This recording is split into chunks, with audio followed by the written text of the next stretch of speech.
will now call to order the study session meeting of May 2nd, 2022.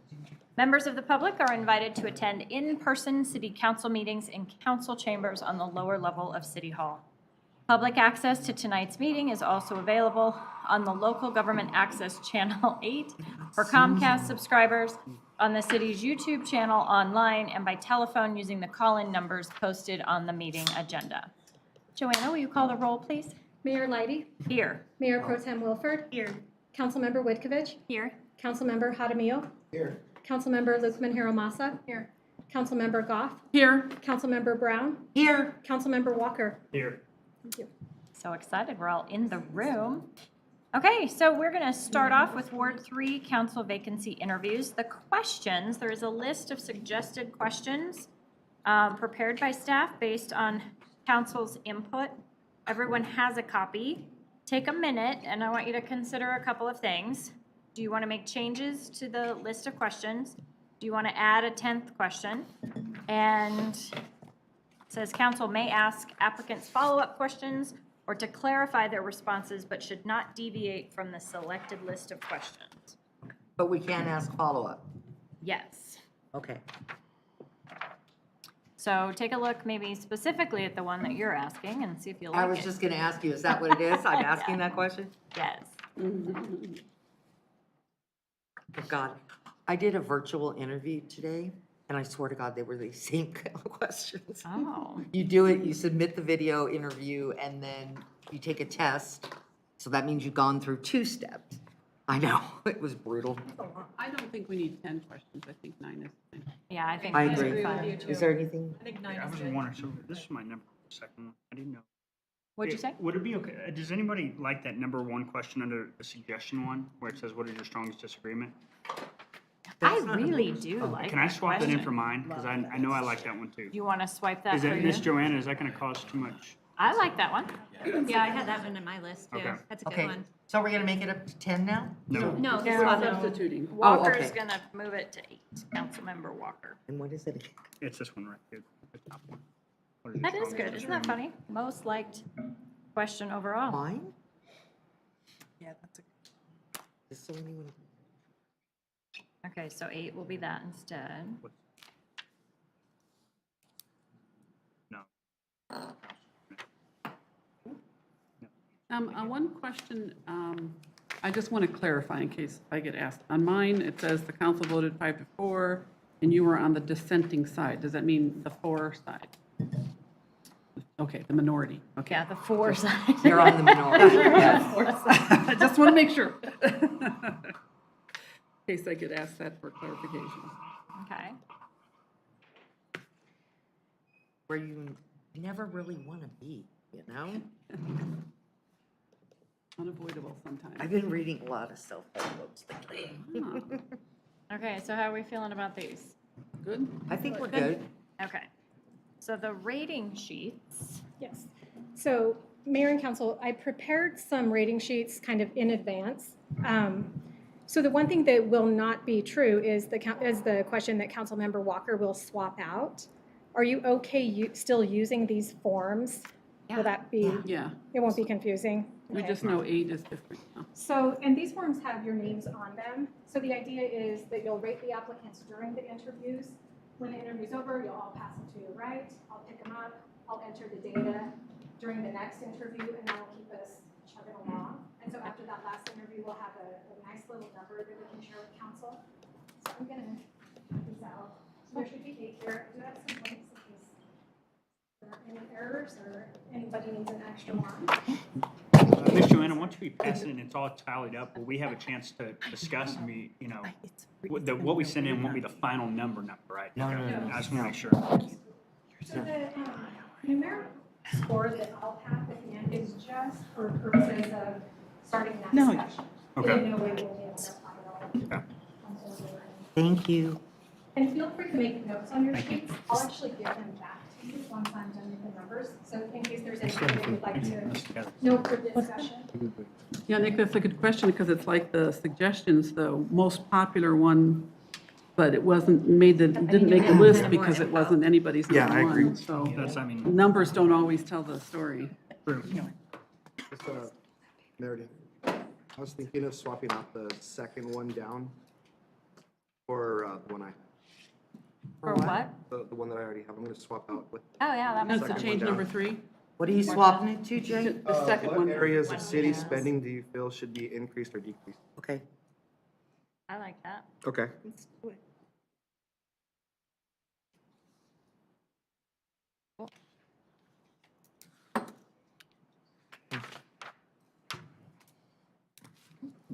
Okay, so process, we have the rating sheets, we have the questions. Staff will bring in each applicant separately. Council introductions, yes or no? I don't think we have time. So, Can you no. just say Our our name name when tags we are right ask there. a Yeah. question? Our name tags are up. Yeah. Perfect, great, okay. That's good. Ask the applicant to briefly introduce themselves. This won't be part of the time period, so the briefer the better. I don't know how we control that. Can we give them 1 minute? Can I just say, welcome? Just watch the clock and hit the bell. Do we need, I mean, I guess, We could go in all sorts of directions. we need to have an introduction since we read their application. True. And Skip that part the too. last question is there anything else you'd like to tell us? So, Yeah. Yeah. Okay, good. We'll let the applicant know that 8 questions have been asked, 20 minutes. And I will probably remind them they need to manage their own time. Is that okay, Joanna? Yeah, and so it'll actually be 9 questions. Do we count that last one? All right. I guess not, if you don't want to, but No, we can. just so they know that they may save some for them. Oh, yeah, that's fair.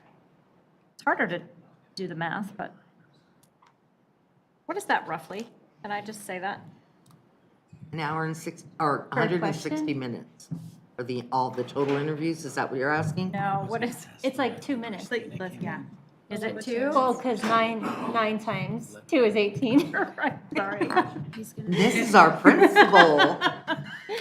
Day, I have to tell you, I've had a day. Okay, 2 minutes. I like it when Roughly 2 educational minutes. people Oh make my mistakes. goodness, you're so right. And Okay. Sorry, Mayor and Council, I should note that the last applicant, Christina Sharkey, withdrew earlier this afternoon. Oh. So we will only have 7 applicants tonight. Okay, all right, is everyone ready? I am. We are starting with Just 1 second. Or she's Charles competition. Appleton. It's intimidating. App- And then you're like, oh, I gotta go. All right, 7 other people.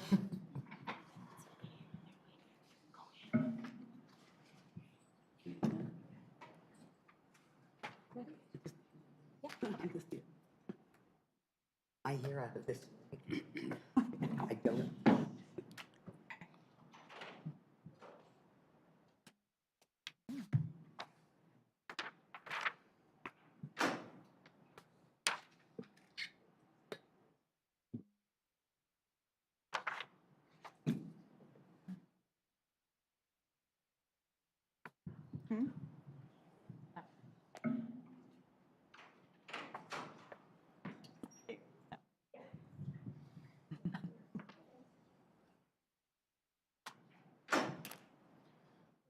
Good, how are you?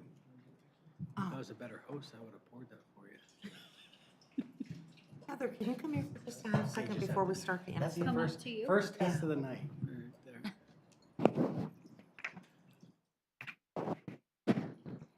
What about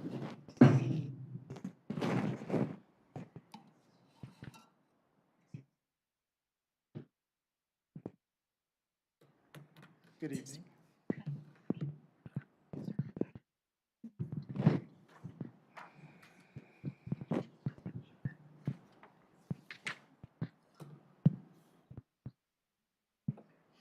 Charles, thank you for your patience. Give us Thank you, just a I'm moment. No, sorry. you're fine. I just need a little clarification. I always do. Thank you very much. Hello, welcome. Thank you. So you have 20 minutes and council has 9 questions.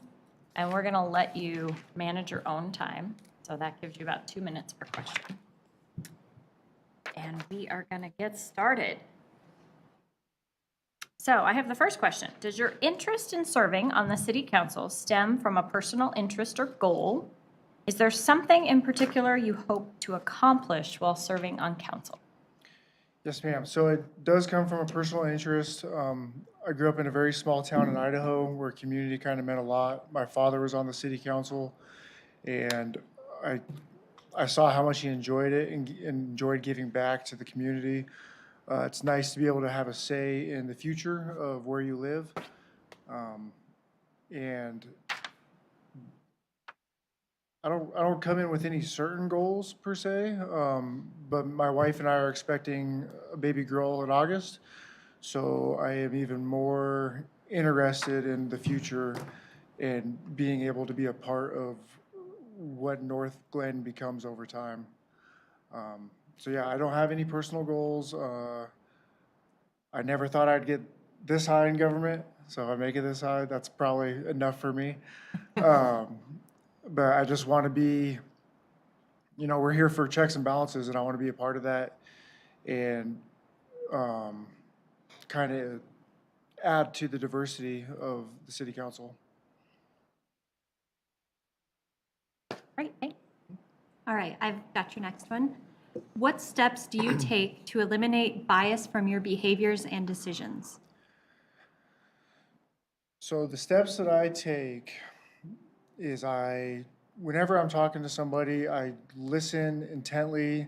I show them that I am interested in what they have to say, and I'm not waiting to respond per se. I also take that time to really try to understand where they're coming from, and then also understand where my biases lay. Because like I said, coming from Idaho, you grew up a certain way, and I've learned, so I served in the military, and with that, I worked with a lot of different types of people, and they all have different perspectives, and they all contribute, and if we're not listening to those other ideas, we could easily get stuck or get pushed into a certain direction that may not be the best for everybody in the community. So by listening and including everybody, you're able to gain all that insight and then sit down and make a conscious, concerted decision on what we're trying to achieve and where we want to go. And neither of those should have anything to do with your personal opinion. Thanks. Great. I'll have your next question. What areas of city spending do you feel should be increased or decreased?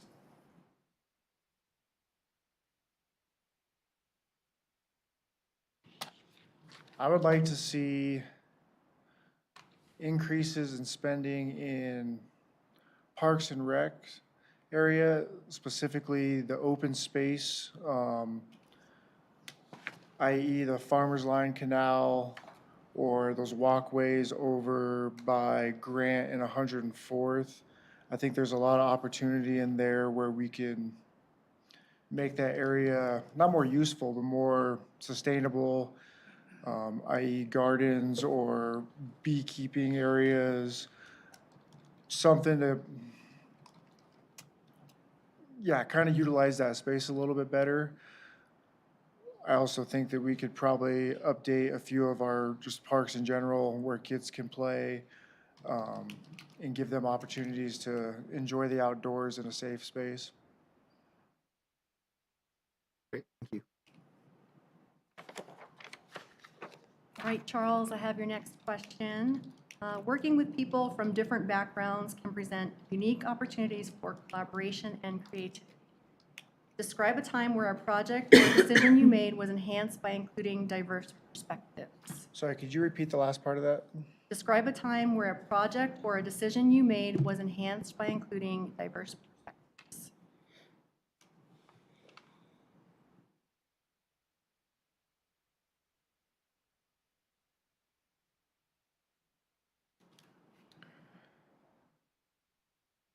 Working in a technical background, it's very easy to get focused on the nomenclature and the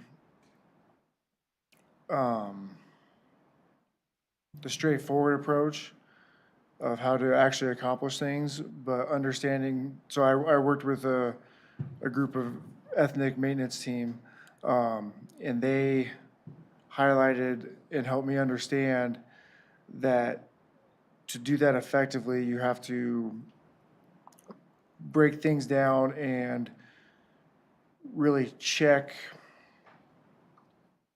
like I said, the verbiage and the wording that we're using so that everybody can understand.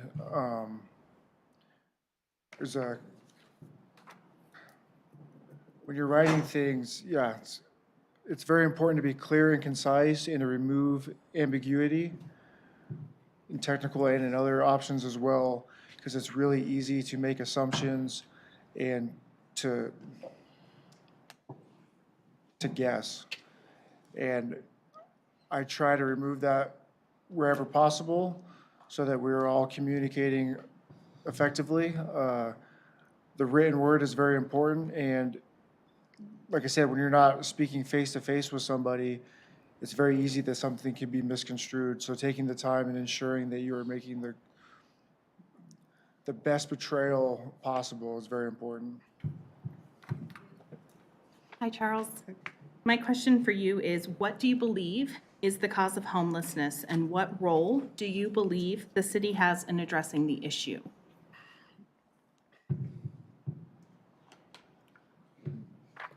I believe the cause of homelessness is multifaceted. Everyone plays the hand they're dealt, and nobody plays it perfectly. There are social inequalities, there are financial inequalities, and the world that we live in, it only takes one mistake or one mishap, not even under your control. And so I think it's very important that we don't judge people on why they're there, but instead reach out to them. We could only assume what they need, but if we ask them and get engaged with their needs, we could better aid their future and get them to a place where they can flourish, excel, advance in life. So I don't think it's important to understand the why, but more how do we fix that? And unfortunately, I don't have a confident answer right now on that. But I think, again, giving them resources, providing a communal area where they could meet with city employees, other types of professionals, resume work, interview questions, well, not even just interview questions, more training. Collaborate with technical, HVAC teams, hands-on jobs, and almost take like a schoolhouse approach. And we would have to, it's a gesture on our part and an investment on our part where we may not see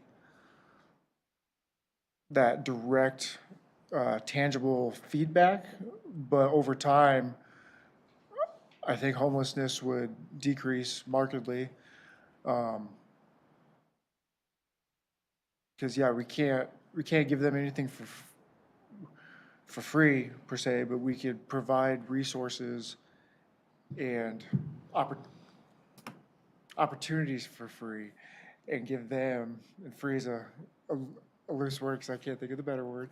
But yeah, there's by creating a structure in place and having a city checkpoint where we have that feedback mechanism, I think would really pay dividends. Thank you. I have a clarifying question. Do I hold that till the end? That's a good question. Why don't you just jump in? I'm gonna jump in there and I'm gonna watch how long it takes us. Look, it's 10:30, you watch us. There was a part of that question that I don't know if you answered or if I'm confused. So the second part of the question, it was, what role do you believe the city has in addressing homelessness? And it's not anything against you that you missed. No worries.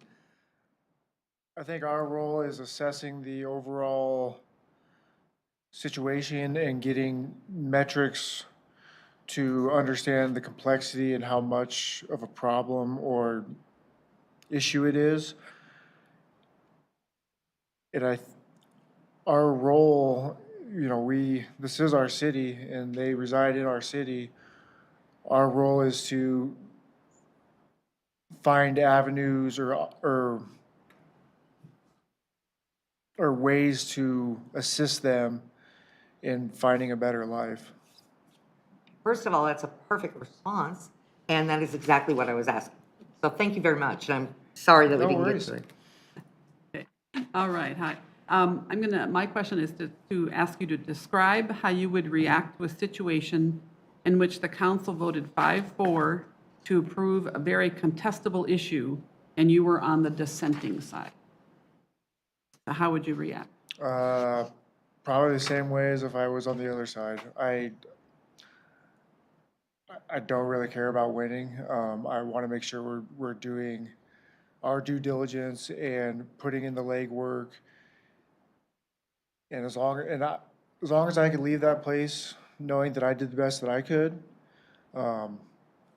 that's life. You're not going to win everything, and even if you do, you should treat it the same way because, yeah, whatever side of the fence you're on, there's people on the other side, and there's no reason to be contentious or create any lasting behaviors or remarks that may tarnish your future. Yeah, like I said, I've been losing my whole life. I've won a few, but for the most part, you got to be a humble loser because that's life. And it's how you bounce back. Thank you. My turn. Tell us about one of the toughest groups that you've had to work with, and what made it difficult, and what was your role?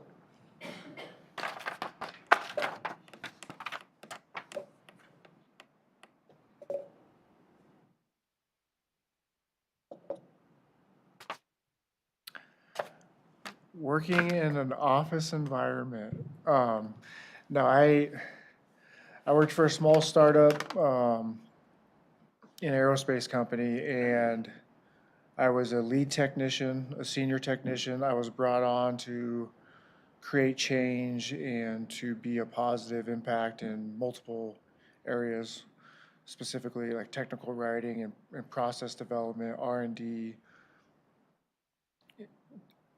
The nuclear Navy creates a certain mindset, and it may drive you crazy, but it's also very marketable in attention to detail and finding the best solution. And also, like I said, documenting it and bringing your processes up to par. Uh-huh. Unfortunately, I was still a few too many rungs down the ladder, if you will. And the mindset from above was different. And it was very difficult for me to create that change. And that's one of my main drivers in life, is to create positive change in my community and the people around me. In everything that I do, my brain works in that way. I don't want to create ripples. I don't want to create large change because I don't need my name on something, but I'm willing to bet life, we're doing laps and we want to shave seconds off those laps, become more efficient, optimize. And that's kind of I don't want to say my calling, but something I really enjoy. And it was very difficult, and it was very mentally taxing to go into work knowing that that's what my personal beliefs were and what I thought I was brought in to do. But then at every corner, it was, that's not how we do it here. We do it this way. Don't care why, can't give me a good reason. And it ate at me. And I related to the office environment, but I don't really think that was it. I just think it was the solution. But that was my first time in an office. I've always been very hands-on technician, working out on the floor, customer service, dealing with a lot of different people. And when you only have a few avenues to go down and they're all not bottlenecks, but check valves, it's not a fun time. Government. Yeah. Oh, don't say that. If you become our council person, you'll have to remember what you just said. Thank you very much. Mr. Appleton, I have your last question here. And what is your area of strongest disagreement with any action taken by the council in the past 5 years? So I live over by Stookie, and I believe that we made a decision or an assessment that to lower speeding and reckless driving in that area, we decided to put a bunch of stop signs on a through street, which would be Grant coming from 104th to essentially Malley. And I see that our average speeds went down, but there's still a speeding problem, a large speeding problem, and that makes it almost, it's different because it's a lot more acceleration. People have a lot more opportunity to operate in their power band. And I think we could have solved that a lot easier and also created some revenue for the city by placing police officers and actually, because I drive through that 2-3 times a day and there's never cops. And unfortunately, that's a deterrent, whether they're given speeding tickets or not. But I live on that hillside, and even there, it's people hit it 50, 60 miles an hour. And it's, I got a kid coming, I got dogs. We enjoy being able to spend time with our neighbors and it's not a through street, so we shouldn't have to be fearful of that, but there is definitely an issue. And it may not solve the issue, but it'll create some revenue. Whereas those stop signs are just kind of there. And it creates a little bit of pollution and more energy waste, but yeah. Does that answer your question? Yes, sir. Thank you. Thank you. All right, so you have a little over 2 minutes to answer a pretty generic one. Is there anything else you would like to tell us? Well, one, thank you for the opportunity. I was on the fence the last election cycle, and I convinced myself, I didn't convince myself, but I ignored it long enough that I just didn't do it. And I was kind of kicking myself after that. I didn't know if I had what it takes. I've thought about this for quite a few years, and the fact that I knew that there was a residency timeline before I could even apply. And so, yeah, I just, like I said, thank you for the opportunity. And if you guys choose me, I think we could create some change. Great. Do you guys have any more questions for me? That was the last one. Cool. Thank you very much. Thank you. Thank you It's so so much. nice to meet you. As well? Did great. Don't be nervous.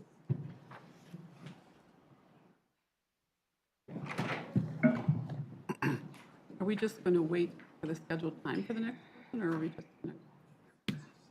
No, we need to turn in our point sheets. We have to Yeah, and I think turn them in.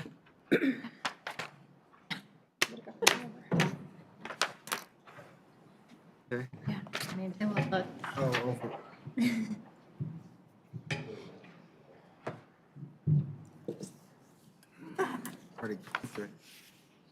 I know. I forget how much I like these for generating ideas from residents. I'm like, oh, yeah. I'm impressed on his age and going to be involved. Jay and Nick, it's like, back in the day, it wasn't. Sorry, it's. No, it wasn't even on your radar. Yeah. Like, oh, this is a possibility. One more. A lot more maturity, for sure. Make this the last little notes. But again, traffic, right? Speeding. You can get with Nick and get everything. That would be awesome. Oh, We're gonna have a citizens traffic unit. We did. There you go. No, we had it, but I'm telling you, people would stop. Yeah. Yeah, it scared me. I'm like, no, we're not doing that anymore. We're gonna pour another glass of water. That's not I right. should for. If she's watching, Must be like he gave me one. diffuses. Oh, really? I wish I could. Yeah, my dad's a nuclear engineer. He in the She had Navy. popcorn ready. Yes. And I'm so, be cool to talk to him some more. All right.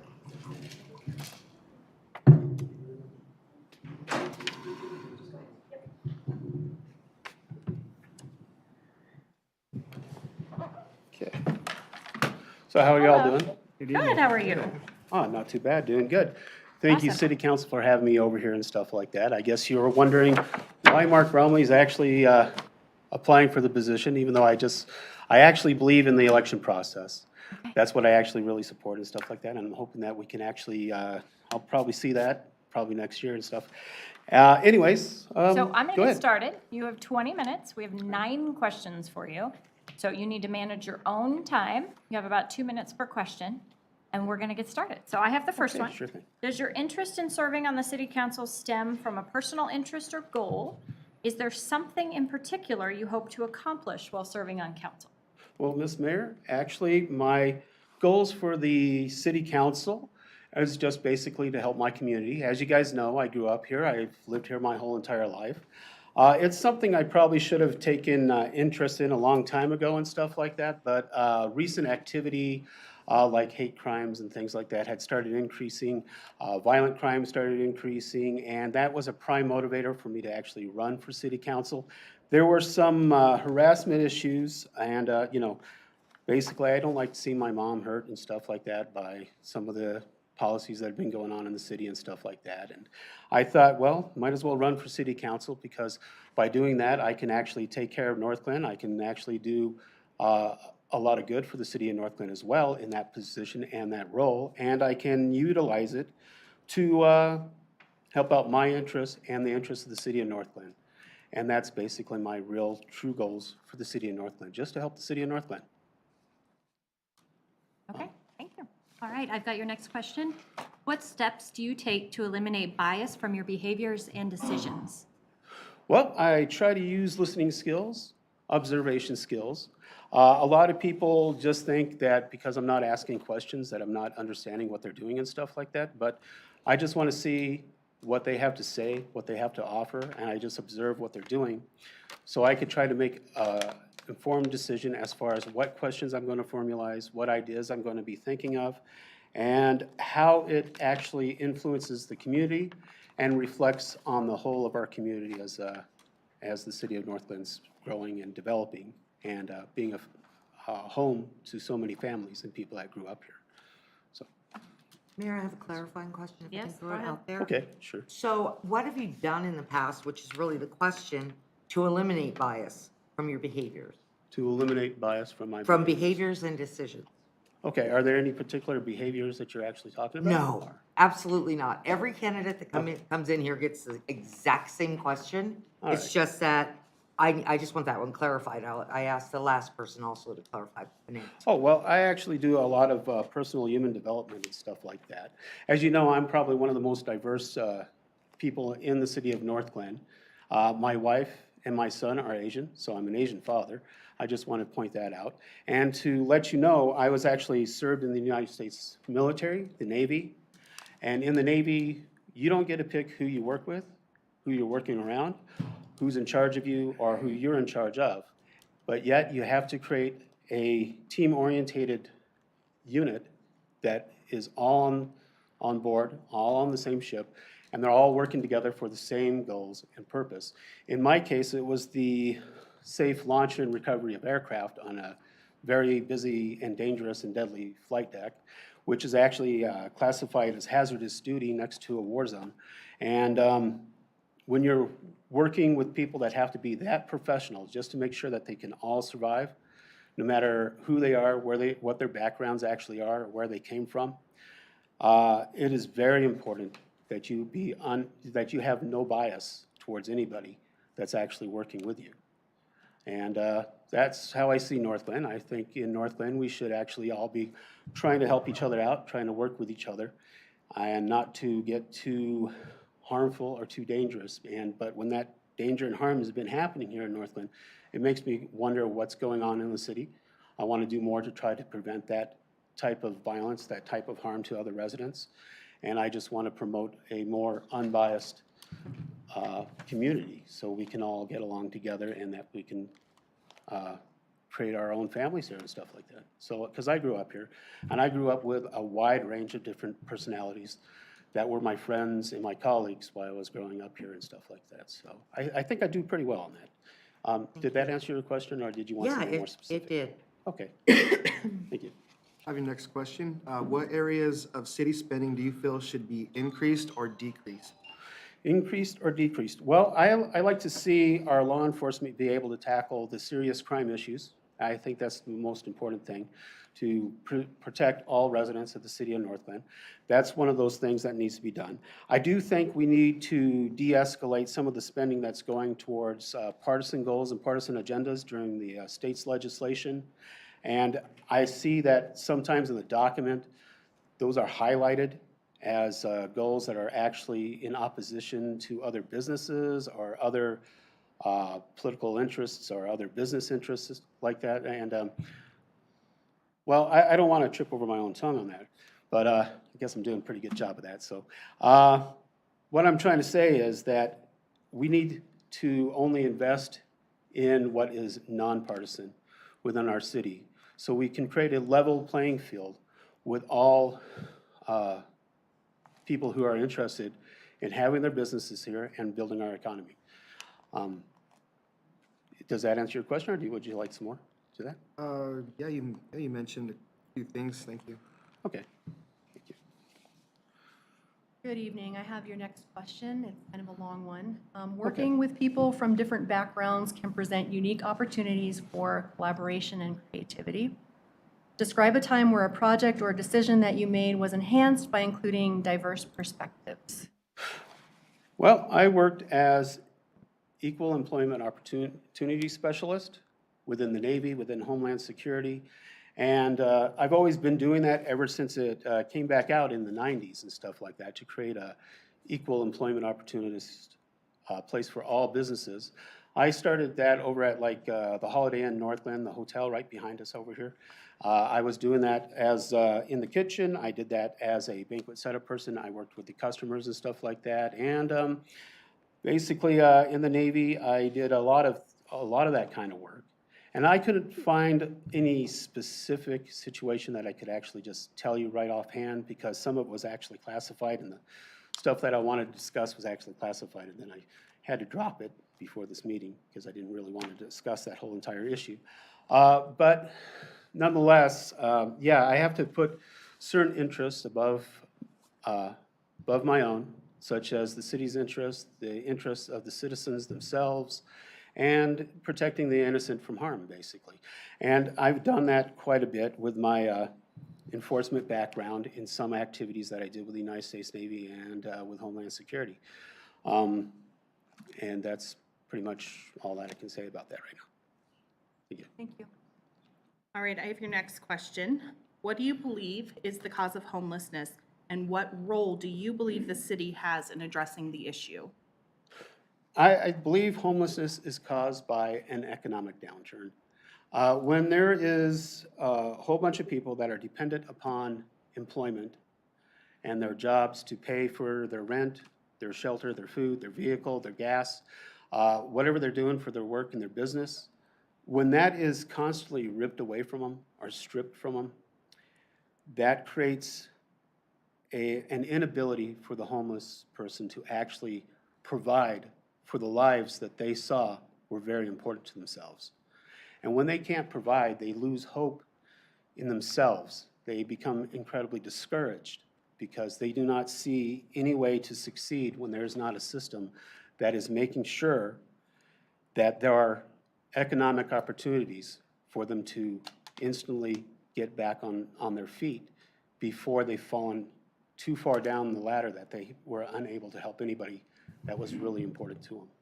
It becomes a matter of the heart when people are actually faced with homelessness. I've seen it in San Diego. When Obama came in office, he shut down a bunch of government contracts. Those contracts are all attached to people's jobs, their incomes, their housing.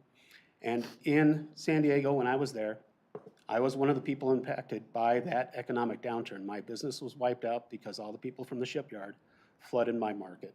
And when my market was flooded, there was very few opportunities because a lot of opportunists are out there that take advantage of the lowest pay that they can give people. And when that happens, it does generate an area where homelessness becomes a real thing, and people are all on the streets at those corners asking for money, change. They have their babies in strollers in their arms, and they're out in shopping parking lots asking you for money. I actually had to turn a person away and told them I couldn't give them anything because I only had enough money from my own family to feed them. And they keyed my Prius because I had a Prius. They assume that everybody in a Prius is super rich, but that's not true. So I know what homelessness looks like. I know the effects of it, and it could take decades for a person to even recover from such a thing. And if the economy does not exist to get them back on track, to actually get them back into those comfortable paychecks where they can actually take care of their interests, then they just tend to stay homeless because they don't know how to get those resources back. And that's a real reason for it. Can I ask Paul? Any So- more questions about that? Yeah, the last half of the question was, what role do you believe the city has in addressing this issue? Oh. Can you speak to that, please? The goal for that is that the city itself has to promote economy. It has to promote businesses. It has to try to keep the economy and businesses on track so they can provide the jobs that the community needs in order to exist. If you didn't know, there was an international business that actually does a lot of business here in Colorado. They closed their shop. Their website says their product's no longer available. A shop here in Northglenn affected by that. One in Broomfield's affected by that. Another one in Arvada's affected by that. And their flagship store that they opened up just recently, 2 years ago, is now closed because they closed their whole entire product line because of COVID. So they're an international business. They operate out of England, and they operate in all the countries across the globe. And when they closed down their product, they closed down a lot of jobs because a lot of jobs were tied to the retail and sale of their merchandise. And so when a pandemic is mishandled, businesses have to close their doors because they don't see the importance of the everyday person that has to, like, what, stock a shelf, run a cash register. Well, there's a lot of people that have to do that, and those are valid jobs and a good basis of economy. I was a cashier myself. I put that on my application down at Wendy's over there. So I know how important cashiers are to a business in order to keep them open and keep them operating. So very small jobs are very important to the community, so are very large jobs.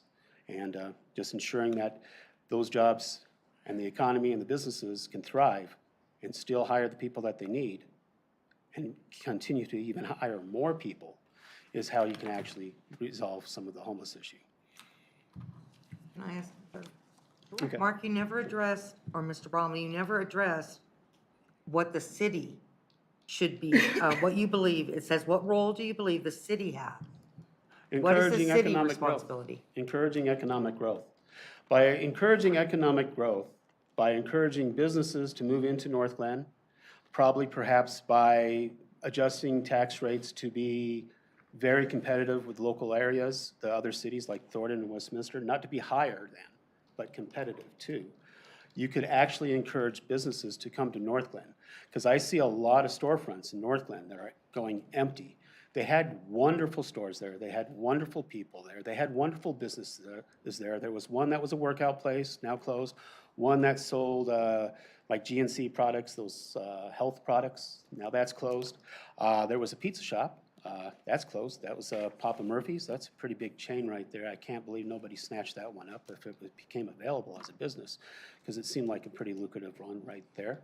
And trying to keep those businesses in Northglenn is some of the most important things that I think Northglenn can do for its own community. And I think instead of trying to reduce it down to like big box stores, try to keep the small shops open is very important for the city of Northglenn. And if we could create more storefronts to make it that way, great, that's fantastic. I saw it in the city plan. I wasn't sure exactly what that new building was going to look like because it sounded like it was going to be a mixed-use tenement storefront thing, and it reminded me of Debuta Street that I used to patrol. But I think if you have something that's nice or trendy like that, I do hope that it plans on being kind of successful and stuff and providing jobs within our community, because that's always essential. You don't have to make the jobs here, but as long as they're reachable and attainable for people to actually realistically use and helps them build their own wealth in this community, it'd be a great thing to see that Northglenn does. So yeah, building the economy, that's the answer for the question. Thank you. Council members, I'm going to ask not to ask any more clarifying questions because we don't want you to run out of time. You have 4 more questions. Councilmember. One more question. Okay, yeah, my question is, we're to ask you to describe how you would react to a situation in which the council voted 5-4 to approve a very contestable issue and you were on the dissenting side. I am not dissenting. I am taking a position that is basically congruent with my personal beliefs. And with those personal, well, my personal beliefs, other people's personal beliefs. When I say my personal beliefs, I'm talking about the voters. I'm talking about all the voters, what they want to see. So I never dissent. I might have a difference of opinion, but a 5-4 is not a difference of opinion or dissenting.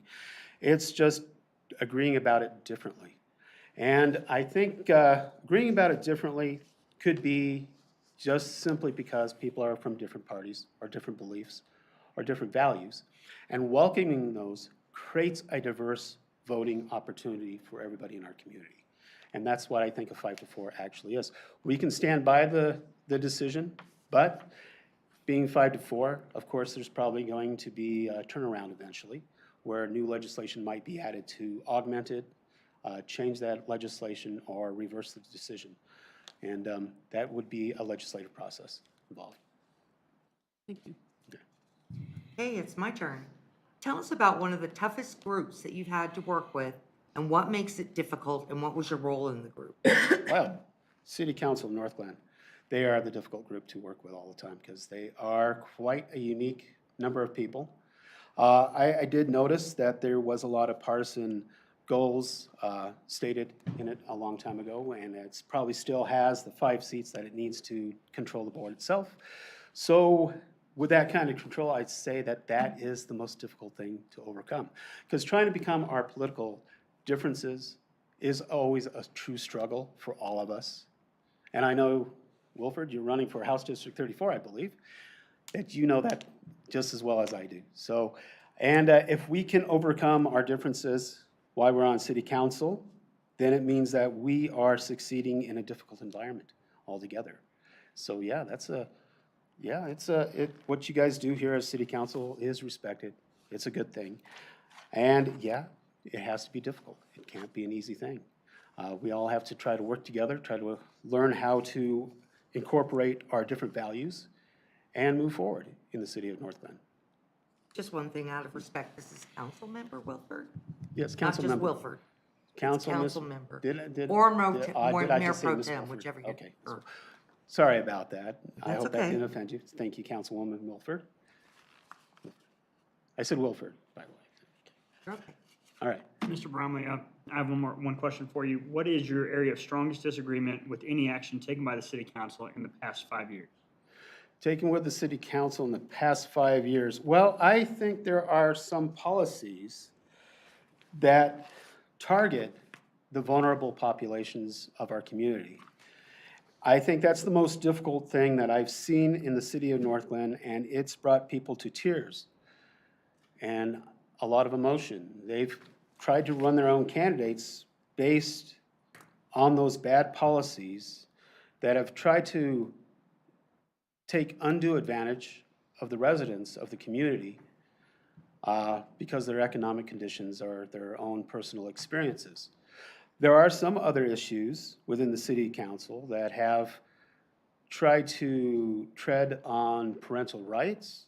Some of the parents are incredibly upset when the city doesn't believe that it has any responsibility to the economy, but more of a responsibility to telling parents what their children are going to do, like vaccinations and other things. It ends up going to the state legislative house, and former council member Kyle Malika is one of those anti-parental rights type of persons. He's a parent himself. He wouldn't do those things to his own children, but he would do it to other people. And he's done it down at the state legislator office, and I've seen that too. And he's one of us, one of the council members, one of the people of Northglenn. And it's always shocking when that actually happens.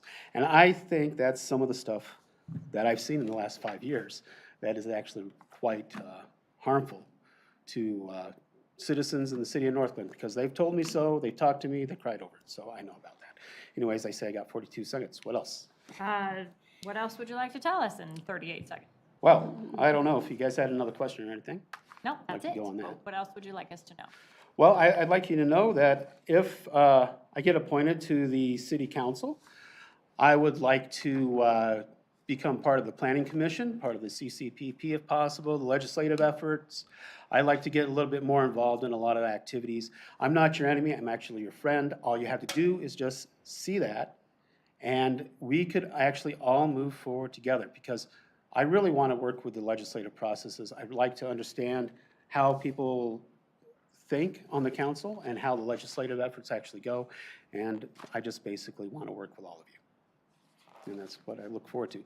Thank you, City Council. I guess I'm out of time, and I guess I'm counting up now. Thank you. Thank you. Thank you. Thank you.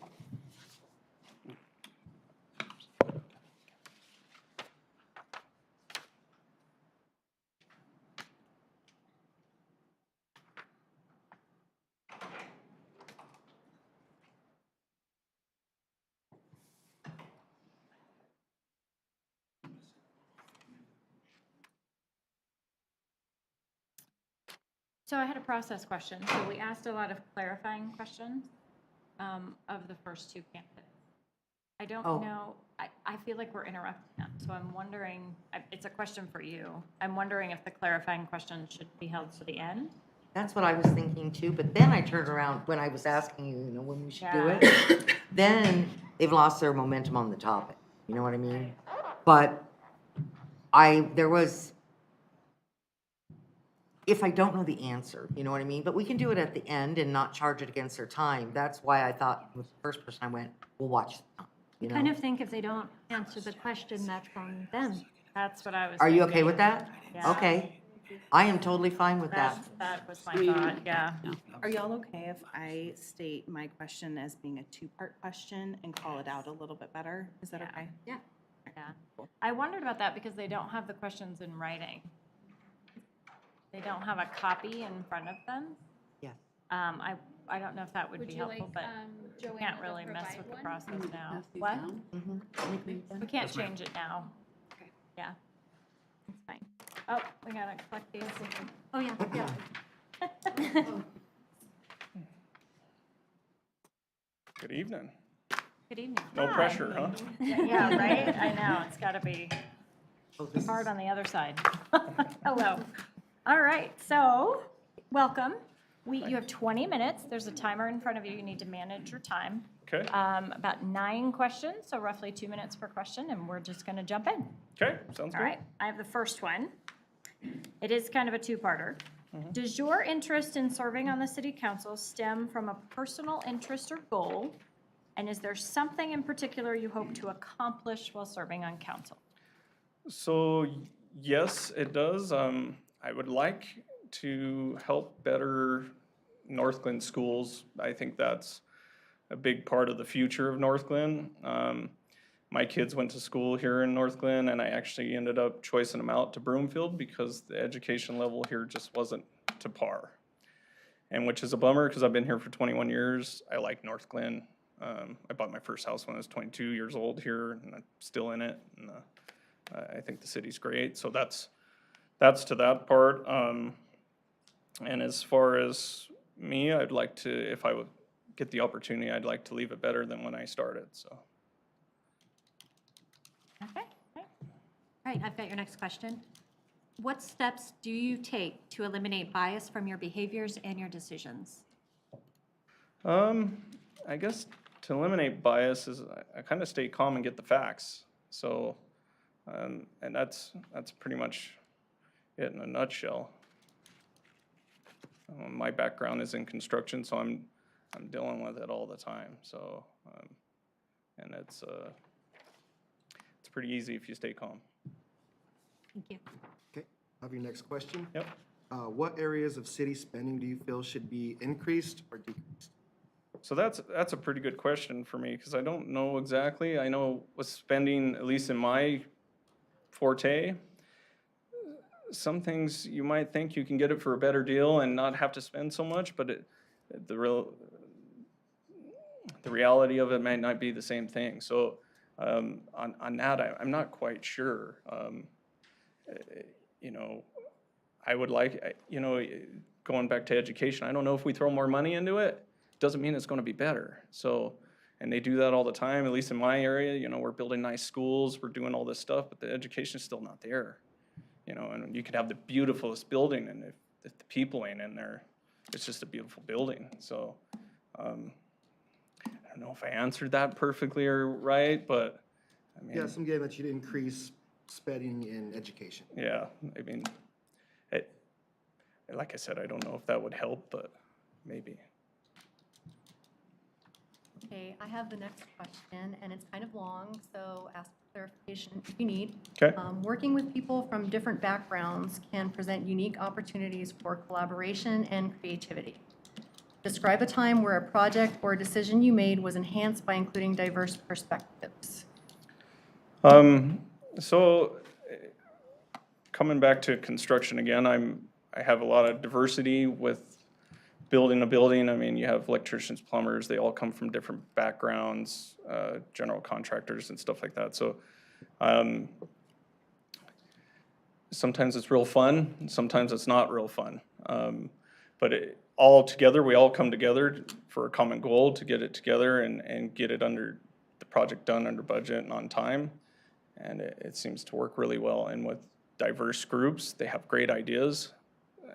And sometimes you think you have the best idea and you start listening to a few other ideas and you're like, well, geez, my idea kind of sucked. So it's kind of good to get all these backgrounds and stuff with to make it better. So I don't know if I answered that question correctly neither, but Thank you. yeah. All right, I've got your next question. It's kind of a two-part question. So the first part is, what do you believe is the cause of homelessness? And the second part is, what role do you believe the city has in addressing the issue? I think that's the $1 million question right there. I don't know if there's a great way of combating it. I had a guy that worked with me, and he was a great guy, and he was homeless, and he liked being homeless. I thought I could help him after a year, and he was a great worker. He was an alcoholic, but he was a great worker. He showed up on time. He was always well-dressed and showered, but he just didn't want the responsibility, he told me. He's like, I don't want to pay bills. I don't want to do all this stuff, you know. I just want to live my life and enjoy it. And I'm like, okay, well, to me, I have a different perspective of that. So, and maybe that's just my bringing up, and his was different. So, and I met a lot of his buddies. I hired a bunch of them too, and they all kind of had the same perspective. So, and a lot of them do have alcohol and drug problems, unfortunately, and I don't know how you fix that, you know, like they have to find it themselves and do it, and I don't know if the city can do anything about that, you know. I know we can create programs and stuff like that, but if they don't want to go, they won't go, you know, and, but it sucks to see them like that, you know, and out there, and especially here in Colorado, it's not the best place to be homeless, so, and a lot of it, you know, especially right now, it's tough to live, you know, especially everything's really gone up crazy, and it's a struggle. Like for especially the younger generation, it's tough to pay $1,500 a month for a 1-bedroom apartment and still make ends meet, you know, and still eat. And so that question, I just don't know. I've been thinking about that a lot, and I see it a lot here in Northglenn, and we didn't really have it, you know, a few years back. It wasn't really that prevalent. I mean, there was a few, but now it's there and it's in your face. So I wish I knew how to fix that problem. Thank you. Okay, I've got the next one. Describe how you would react to a situation in which the council voted 5-4 to approve a very contestable issue and you were on the dissenting side. Well, that would be a bummer. I mean, I guess the main thing is you just got to stay calm and, you know, and try to get more facts and maybe try to do it again. Never give up, you know. It's my turn, but hang on just a second. Yeah. Are you done, Catherine? Yes, I am, thank you. Okay. I'm in no rush. So. I never learned shorthand, you know, and sometimes I can't even read my own scrap. Okay. Dun, dun, dun. Tell us about one of the toughest groups that you've had to work with. What made it rough, difficult, and what was your role? So I'm going to refer back to construction because that's pretty much what I know. I worked for a contractor that was very, very difficult to work with. No matter what we did was wrong. So it didn't matter if, and I try to give 110% of everything I do. I have a lot of passion. So I thought I was doing well. And even when I was doing well, it wasn't well enough, you know, and I think it was just the demeanor of the gentleman. He was just kind of an angry guy, you know, but we got through it and they hire me. I work for them pretty often actually. So I guess they liked me, but it seemed like they hated me the whole time. So, but I still do work for them all the time. So I guess it was good, but it's so stressful. I am feeling your pain. Yeah. And I'm going to take a shorthand. Mr. John, what Yeah. is your area of strongest disagreement with any action taken by the city council in the past 5 years, sir? You know, like I said, I like Northglenn. I don't think you guys have done a pretty good job from what I can see. That's why I haven't moved. You know, I like it here and I'd like to do my part and help out too. You know, I mean, like I said, I bought my first house here when I was 22. I still live in it. I bought another house here in Northglenn too. I mean, I like Northglenn. It's a good place to live. Crime's low. Everybody's, you know, get along with everybody here, and it's a great little city. I dig it. So do I. Yeah, I don't think there's another place I'd rather be personally. Thank you, sir. Yeah. Okay, so you have 11 minutes with one question. What else would you like to tell us? I guess I can tell you a little bit about me. I guess a little bit. So my dad came here from. He was an immigrant. Came from Ireland, Waterford, legally, and he started off as a farmer in Wyoming and worked for a cousin of mine, and then came over here with my other cousin was his sponsor.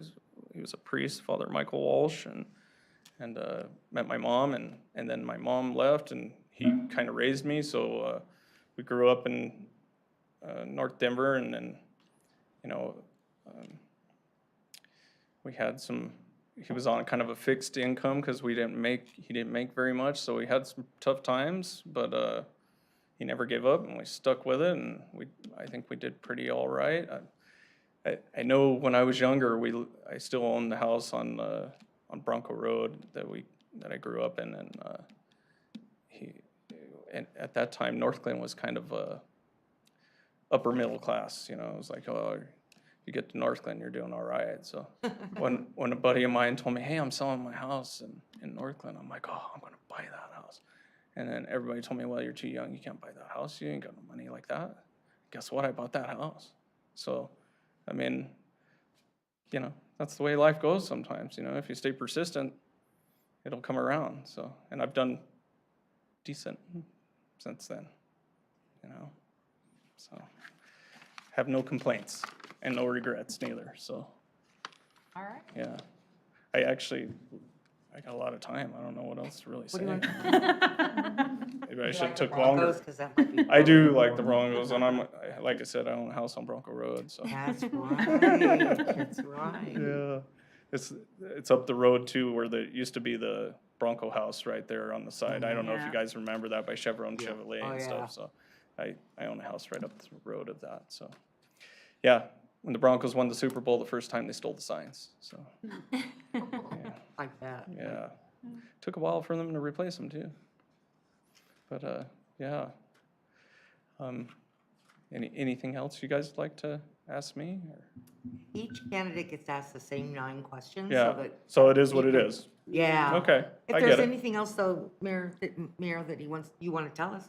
Wife, kids, anything? Well, go for it. I'm married, I have a 26-year-old son, I have 3 grandkids. I have a 16-year-old daughter and a 10-year-old daughter.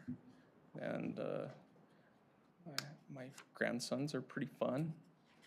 They're very boy, and they keep me busy, so that's cool.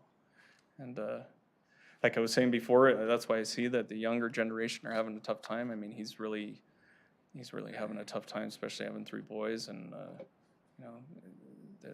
the price of stuff ain't really, the price of your wage is not really up to the price of stuff. So he's really having a tough time to where we got to help him out a lot. But he's staying in there, and he's going for it. He's got his own place, and he keeps up on his bills, and he's got a good credit score, and he's helping him buy a 4-plex. So I think he's going to do all right. But it's tough out there, So what else could I say? You don't have to fill the time. You just have it. We're not going to make you talk for 7 straight minutes. Okay, yeah, because you might fall asleep, and that might not be good, so. No, I wanted to talk about my grandkids while you were talking. Oh, me too. Right? And I know Shannon was thinking, yeah, my grandkids, It's, love my grandkids. it's great to have grandkids, actually, because you can send them home. It's awesome. better. Yeah, it's really awesome. Well, John, we appreciate your time Yeah, today. me Thank too, you. Thank you guys for the opportunity, I really appreciate it, so. Thanks. Hopefully it works out, so. Thank you. All right, we'll see you, thank you. Bye. I was trying to open something last night.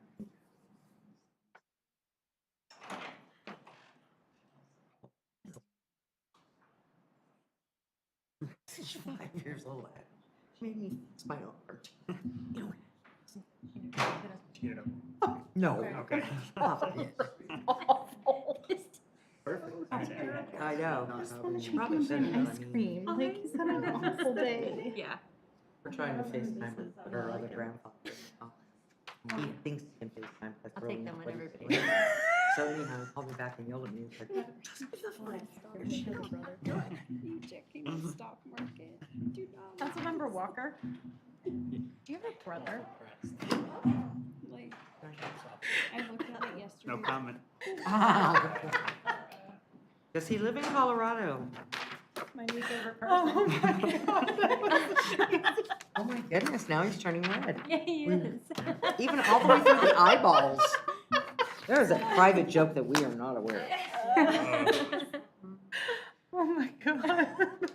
Are you proud of him? Yeah.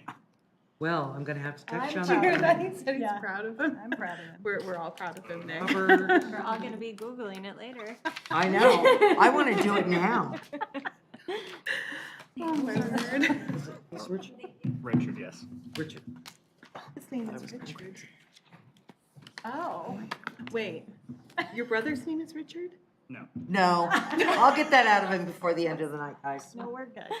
Oh my God. That's because you know. I'm trying not to cry. That was Anybody like want to take the boost we Meredith out needed. for drinks? I think we all deserve it. All right. I'll tell you about too mine. funny. Mayor and council, the next applicant, Richard Kondo, will be connecting virtually. Okay. He's out of town for business. So I'm hoping that he'll get connected here in the next couple seconds. Okay.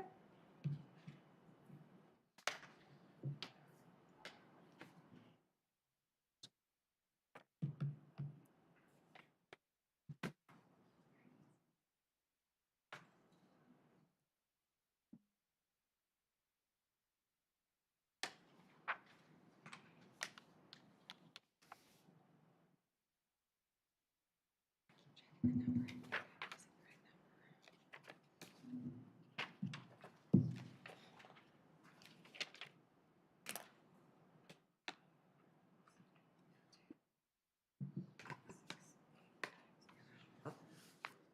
that girl, the one at the Did top you? is tall.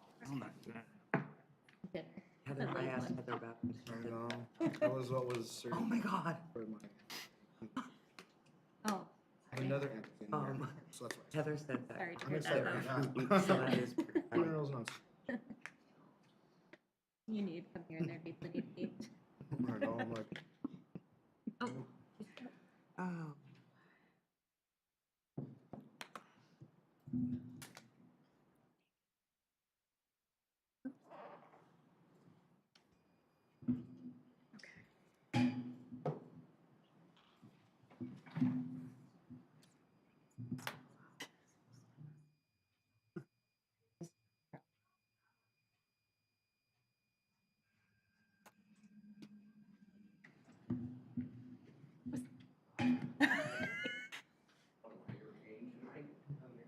Were you just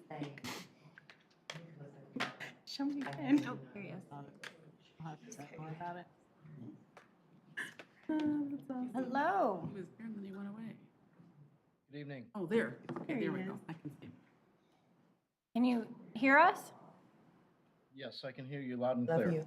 Is there any way to turn up our guest? That would be on his end. So if Richard, if you could get closer to your microphone, maybe? Sure. Hold on here. Let me see if I can adjust the mic here.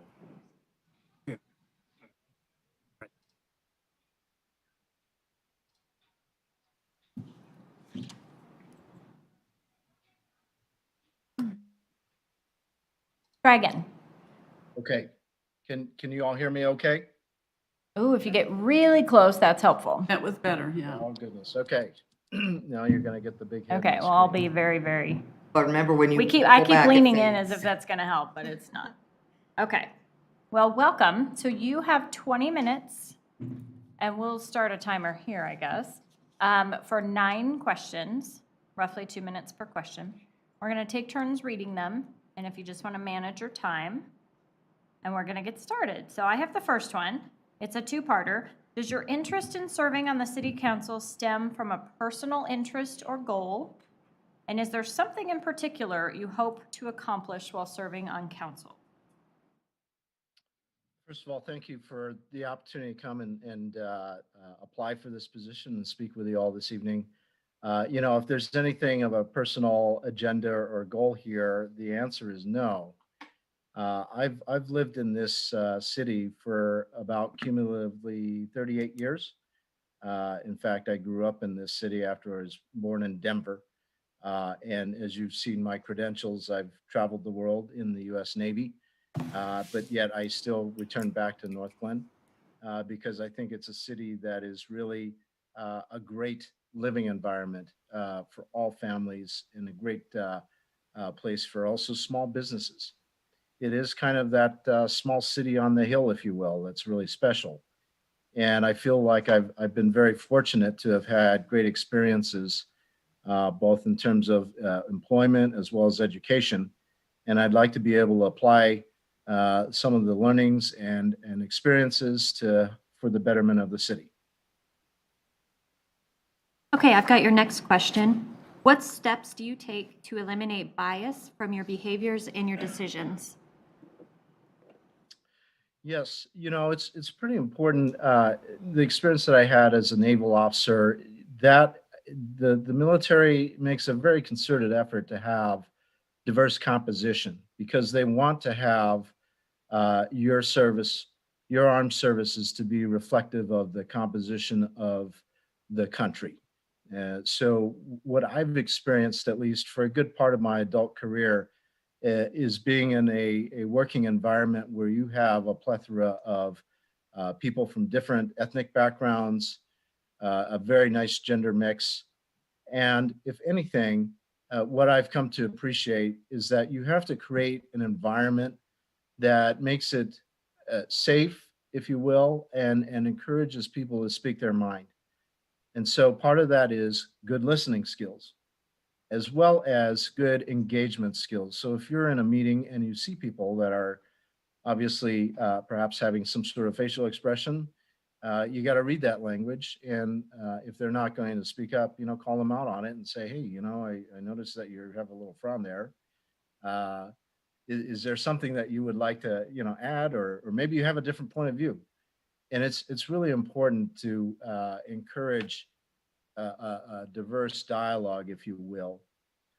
Clearly, if you want to go anywhere and accomplish anything as an organization, you want to kind of explore the full range of possibility, right? So there should be a lot of discussion up front. And then, of course, once all is said and the decision maker makes the final call, it's part of it is you have to kind of all come to consensus and agreement that you're going to support whatever consensus view is. So I'd like to say, debate, decide, and then commit. And so those are the kinds of things that I think is really important in any kind of setting, whether you're leading government, you're leading business, or you're in the military. Great, thank you. I have your next question. What areas of city spending do you feel should be increased or decreased? Well, that's a great question, Mr. Yaramillo. And, I think that what I've seen in terms of spending, certainly I was looking at the number of hires, for example, with the new rec center and Alan Parsons, or not the Alan Parsons, but the Parsons Community Theater. One of the things that concerns me is that clearly we've invested a lot of money in that facility and we're hiring quite a few heads. And so not having full visibility, clearly there are a lot of programs and things of that nature that hopefully will generate revenue to support the additional headcount. And that was part of the response that I provided in my application. My sense is that if you're going to, create an infrastructure or provide a service, definitely you're creating shareholder value or stakeholder value.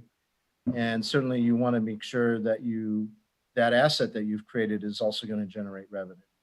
So that's one of the things that I suppose I would be looking at, or at least the perspective that I would be bringing to the table if I were to be appointed to the position. So that's the one thing that I'd like to comment upon. Really, I don't have any criticisms, if you will, about anything that should be reduced in spending. Clearly, we all seen this, and I actually was at the Mingle with the Mayor meeting a couple of weekends ago, and the safety and security of our neighborhoods is a big issue, clearly. And if you see the stats in the monthly newsletter, crime is up the year prior over versus the year prior. And so, if there's anything that I think maybe some resources should be spent on is potentially finding ways to marshal our neighborhoods, get them more involved with maybe Crime Watch or Crime Stoppers, something like that. Those sort of ground-based or grassroots-based sort of opportunities, if you provide some resources, I think you get a multiplier effect. And certainly I'd like to see a little bit more emphasis on that. Great, thank you. Okay, great. Richard, I have your next question. It's kind of a long one. Working with people from different backgrounds can present unique opportunities for collaboration and creativity. Describe a time where a project or a decision that you made was enhanced by including diverse perspectives. That's a great question. And so I'm going to give you a different anecdote here other than the military. Certainly, after I did 10 years active duty, I got out, and I went to work in the medical device industry. But between then and the civilian career, I went to business school. And I will tell you that business school is really an opportunity to meet a lot of people from all over the world and people from different perspectives. And I will tell you that one of the things that an early experience in the first year of business school was really starting to take the blinders off. When you're in the military, for example, you kind of develop this mindset because you're surrounded by like-minded individuals, and you kind of start to get tunnel vision. And what I like to think is that when you go to say a setting or an environment where you have people with different perspectives, and certainly for me, my study group was a group of people of different racial backgrounds, and the opportunity to kind of study or look at these cases and kind of figure out what's going wrong with this company. And, clearly I had certain perspectives given my experiences in life, but other people would bring in a different sort of perspective. Maybe you had somebody who was an accountant or somebody who was a management consultant. They might be able to pick up on some red flags or kind of tripwires that might have caused them to think, well, gee, you might be missing the tree in the forest here. And so I think that when you put yourself in an environment where you have multiple perspectives or viewpoint, it really helps you to kind of walk the whole space and kind of explore these sort of things. So, clearly business school was a 2-year sojourn, so to speak. And I will tell you that it certainly took the blinders off of my eyes and allowed me to kind of expand, if you will, that field of view so that you can kind of start looking at things more holistically. Thank you. And So thank you I'm not sure if I'm answering your question. It wasn't necessarily a project per se, but it certainly was a 2-year experience that certainly helped me kind of have a bigger, broader perspective. Thank you, and thank you for your service. Thank you. All right, Rich, I have your next question, and I'm just going to ask maybe, I don't know what you did at the beginning of your interview. I could absolutely hear you crystal clear, and now I feel like I'm having a little bit of a tough time. And so if it's possible for you to lean forward, I think that might help a little bit. So my question is a 2-part one. The first part is, what do you believe is the cause of homelessness? And second part is, what role do you believe the city has in addressing the issue? Okay, Ms. Wilford, I hope you're able to hear me better now. It's better, thank you. I feel like the Verizon guy. Let me just tell you, and you're probably getting all my facial features, including my wrinkles in my forehead. So first of all, here's what I think is happening with homelessness. And I actually experienced this the first time when I was working in San Diego. San Diego, as you might know, is a big military town, a big Navy town. And I believe the homelessness there is about 60,000 people, of which 10% or 6,000 are military veterans. And my sense is, and I actually participated in what is known as the Stand Down event, which is an annual event that multiple NGOs, the military, they all come together to bring the homeless together in this large baseball stadium for 2 days. And they live together in a camp. They have dental services, health services, a barber, showers, that sort of thing. But having kind of volunteered and worked in that setting and walking, or at least attempting to walk in the shoes of a homeless person, my sense is either they've fallen upon hard times, and not necessarily of their own making. For example, maybe some of these people may have had mental health issues. And so it might have caused them to kind of lose some of those life skills or good decision making, and subsequently they ended up going down, the wrong path, or a series of events that kind of results in their kind of a sad sort of outcome. And so my view on that, Ms. Wilford, is that I think we oughta, it is our responsibility as a government to kind of help those people get back on the right path. And to answer your other question, what kinds of things would I propose or advocate for? I certainly think it would be important for us to continue to engage with various NGOs around the Denver metro area. Perhaps maybe we do something like similar to a stand down sort of event. I really do applaud the city council in terms of how they made use of the old Northglenn Rec Center as a housing for people during the cold winter. And I know that rec center is perhaps going to be converted, but, and that program is ending. It seems as though we need to find a way to provide some additional continuity as that program, transitions out. So that's kind of where I'm at on that. Again, again, people who are wildly successful, obviously, are lucky. People that end up on misfortune are just unlucky. And I think it's really important to be able to provide those opportunities to help people to turn their lives around. So hopefully that answers your question. Thank you. All right, now it's my turn. Describe how you would react to a situation in which the council voted 5-4 to approve a very contestable issue and you were on the dissenting side. Yes. What I'd like to think about is, and I'm not sure who asked that question, but what I like to think about is the Supreme Court, right? That's a 9-person body. And clearly when you read or you talk to these people who are the Supreme Court justices, they're very collegial. They eat lunch together. They spend a lot of their personal time together. And my sense is that, when you reach that level of government or that level of achievement, working in the judicial body, you develop a sense of wanting to understand the issue, but also being open-minded to hearing the counterpoint. And there's drawing back on the business school experience, what I've learned is there's no one right answer in life. If there are multiple right answers, and part of that is really coming up with a solid argument or logic or line of reasoning as to why you think it is a good course of action or a good policy decision. And so having that sort of civil conversation with your colleagues, and then at some point or another, perhaps maybe you do have to agree to disagree. But at the end of the day, you're going to be together working on a different issue.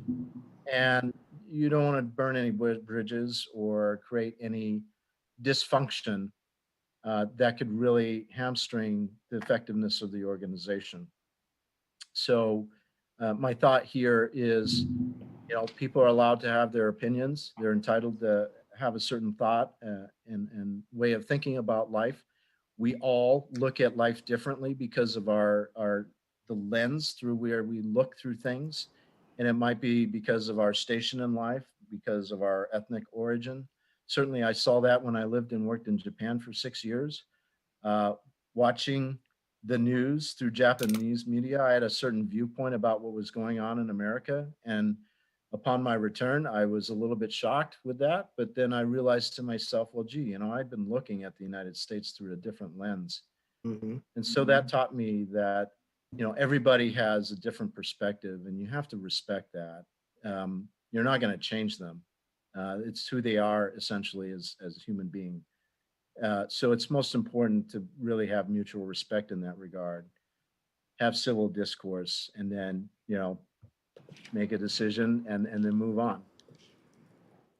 All right, thank you. I'm next. I'm glad that you're with us here tonight, Rich.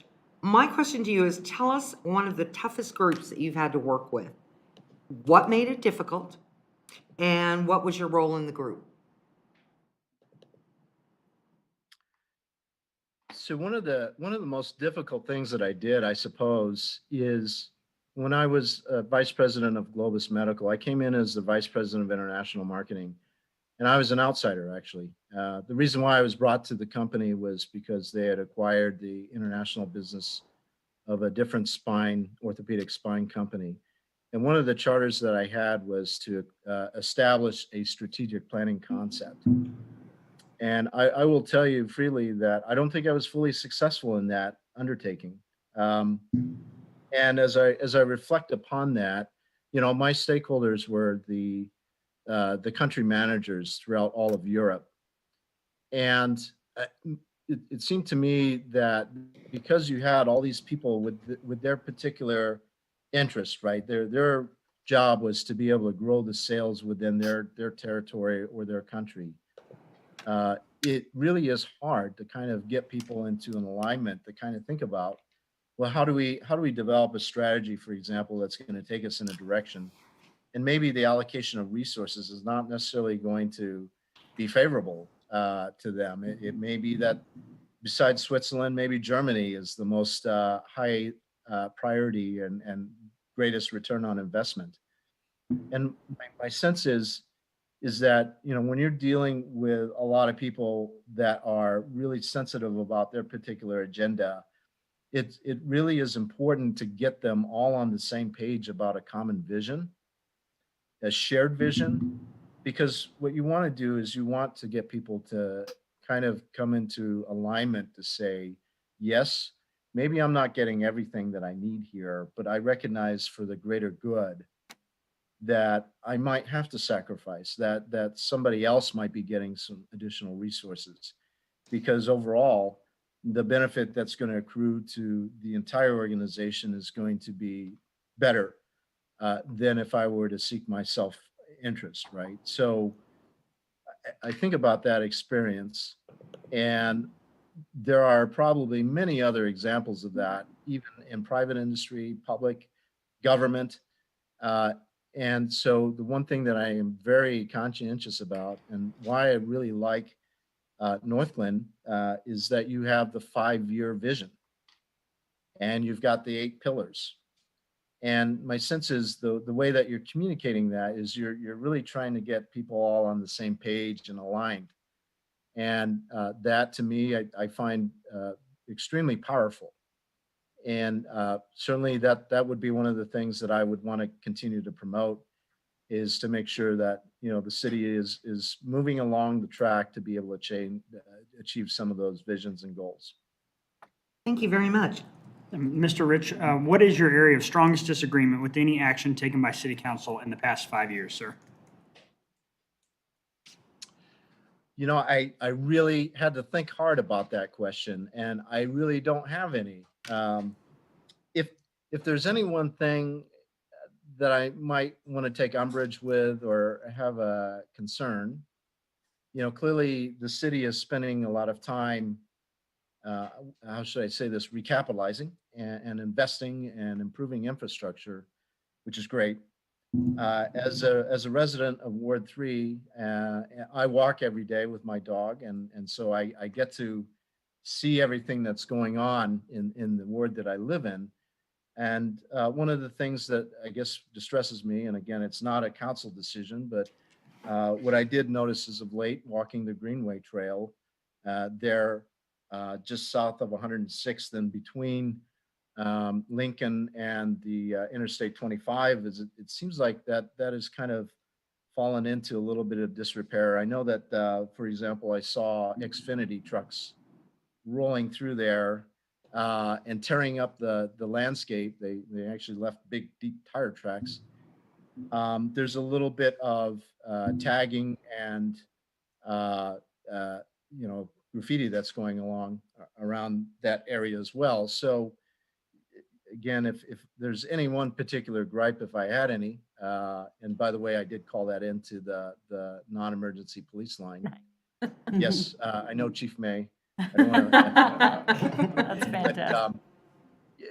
Here's the thing, right? Is you got the studio school right there, and one of the things that I'm thinking about is, you know, you got we've been through a lot through the pandemic. Probably you got a lot of rambunctious kids that want to kind of go and do the sort of rambunctious things that you used to do maybe as a kid or as a teenager.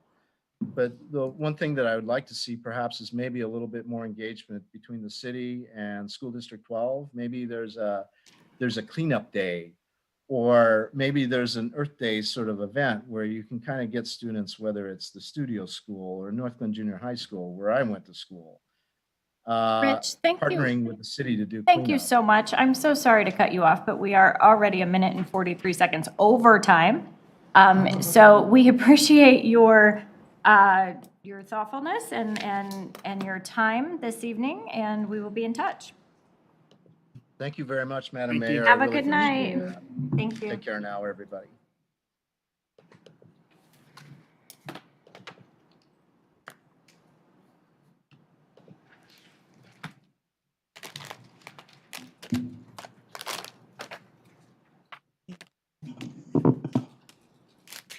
I'll tell you a funny story.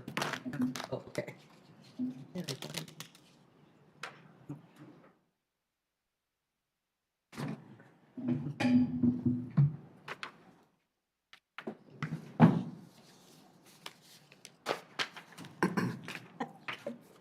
Are we still taking a break? Wrote that down, and I, Cool. like, that, and then the.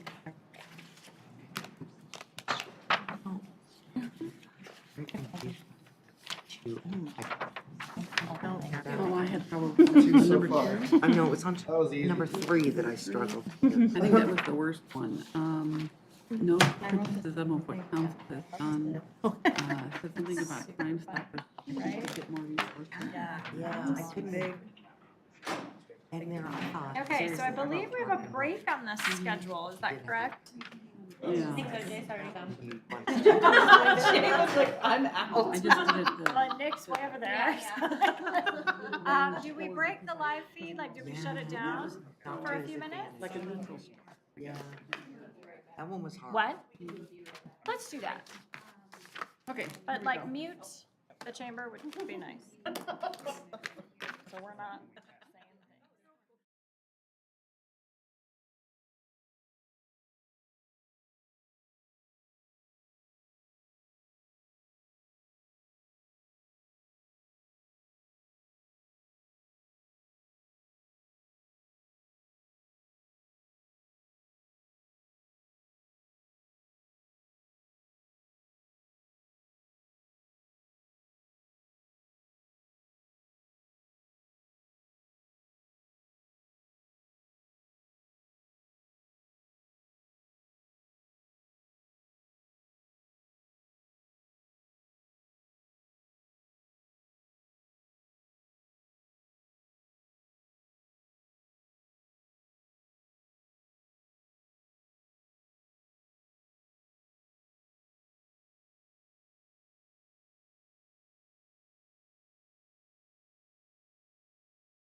Is your brother still going on?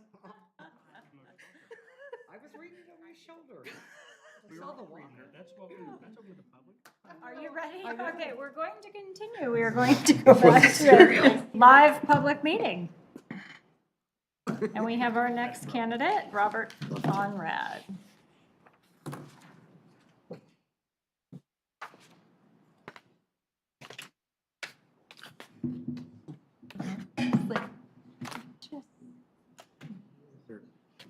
See. Yeah, there is. Give me chocolate. Wonder- Somebody give me chocolate. Yeah, it really is. Like, Excuse me. Two more to go, yeah? Is that all? Three. Three. Well, the one person dropped out, right? Yeah, because it was supposed to be 4 and 4. So, Okay. good evening. Good evening, Mayor and Council. Hi, how are you? I'm well. How are you all? Wonderful. Well, thank you. I'm Rob Conrad. I'm sure you all know me from my spot on the Parks and Recs Advisory Board. I know Ashley does. It's been a pleasure working with her. You as well. Thank you. All right, well, we're going to get started. We have 9 questions for you tonight and 20 minutes. The timer will show you how much time you have, but you need to monitor your own time so you don't run out. Gives you roughly 2 minutes per question. Do I need to hit a button? Nope, it will start. It will start in just a minute. So I'm going to get started. The first question is a 2-parter. Does your interest in serving on city council stem from a personal interest or goal? Is there something in particular you hope to accomplish while serving on council? Serving on the Parks and Rec Advisory Board is kind of, has just been challenging and fun. And of course, this is a huge step up if you would allow me to join you up on city council. But it would be a huge challenge for me. And I think just an amazing opportunity. And what I hope to accomplish, I want a few more benches from E.B. Rains to Winburn Park along the canal there. I know I'm starting small, but Gotta start somewhere. got to start somewhere. Hey, Rob, I've got your next question. What steps do you take to eliminate bias from your behaviors and your decisions? I treat everyone the way I want to be treated, and that's my driving goal, really. I love working with people of different persuasions, with just all kinds of people. I've hired, when I was a manager with Jeffco Schools, I hired people from all different backgrounds. And it was great working with them. I learned all about their places that they came from, and just, I want to go visit. I hired a guy from Laos, a Hmong tribesman, and a guy from Ghana. And it was just fascinating to learn about those countries. And I think the input from those employees was valuable because they definitely had a slightly different approach than I did on a lot of issues because of their worldview. So. Great. I have your next question. What areas of city spending do you feel should be increased or decreased?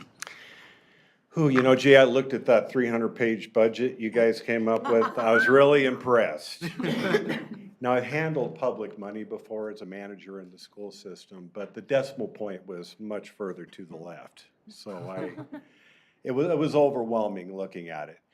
So I thought on this question a long time, and without knowing the bones of what's being spent and the reasonings and why and what, I really can't answer that other than just looking over the budget. It looked proper.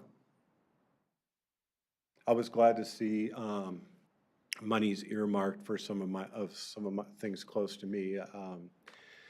The Kiwanis Pool has always been one of my favorite.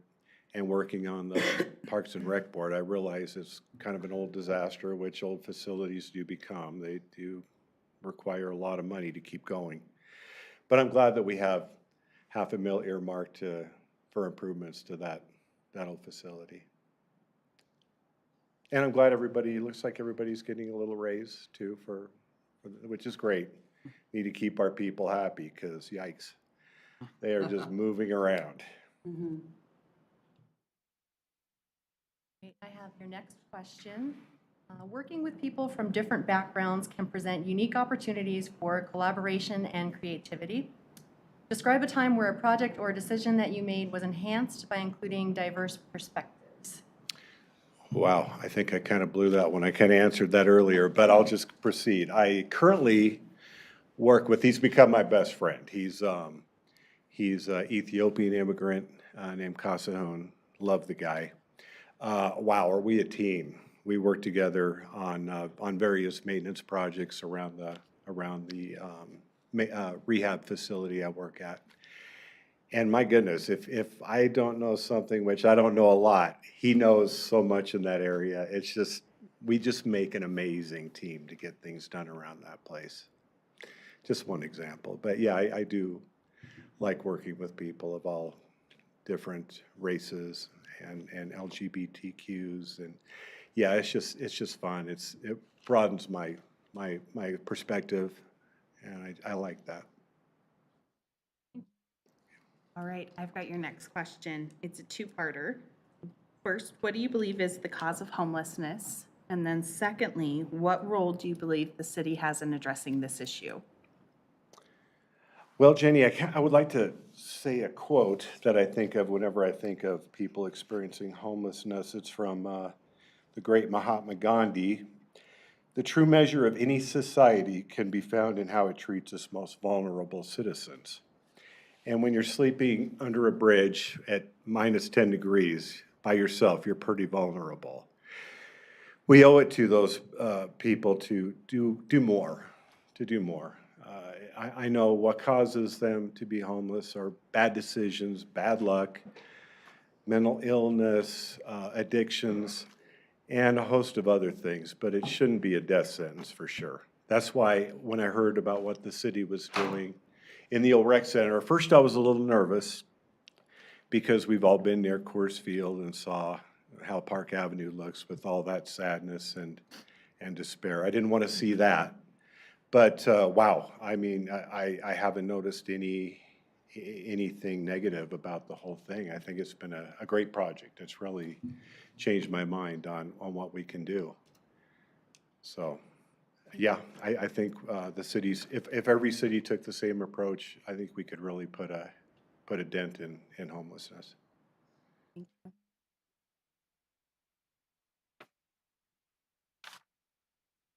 Oh, me. I'm next. Okay, so my question is, describe how you would react to a situation in which the council voted 5-4 to approve a very contestable issue and you were on the dissenting side. I would majority rule. At that point, if a decision's been made, I know I would have put in my opinion and made every argument against this decision that I thought was valid. But in the end, the majority rules, and I would fully support that decision moving forward, whatever it might be. Hi, it is my time, but I write slow. So can you give me just a second? Yes. All right. Gosh, now I know that there's no nameplate. I should introduce myself. So here's my question. Tell us about one of the toughest groups that you've had to work with and what made it difficult and what was your role? Some of the toughest group, and I always ended up in this position. I worked at the schools for 25 years. I always ended up as the union rep at those schools, if anybody, because nobody else wanted to do it. I'm a union guy. I wanted to see people get a fair representation if they had problems or issues. So I always stepped up into that thankless position and worked between the rock and the hard place on employee versus management. My role in that was as mediator, and usually I talked to the employees before we had to go to management or union, and I listened and I tried to help them as well as I could. There were a few times when they had to, you know, I couldn't, or they did something that they probably shouldn't have, and we had to proceed forward. But I did everything I could to help. But I always ended up in that position. Never really wanted it, but I'm kind of a responsible guy that way. Well, that's okay. I was raised union. I understand everything you said.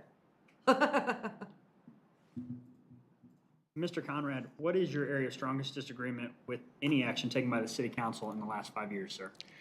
That's a tough one, too. I was just looking at that again in the break room, and I am so pro Northglenn, it's kind of ridiculous. I mean, for the last, I've lived in Ward 3 with my wife, Michelle, for 24 years.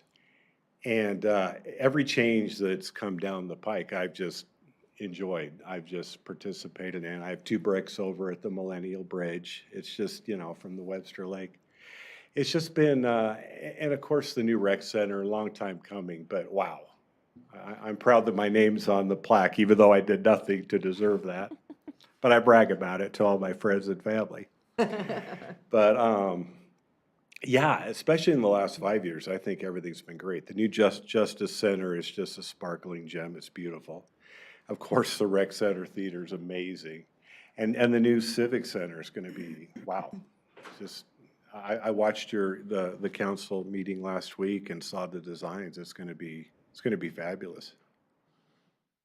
Thanks, sir. All right, your final question. Is there anything else you would like to tell us?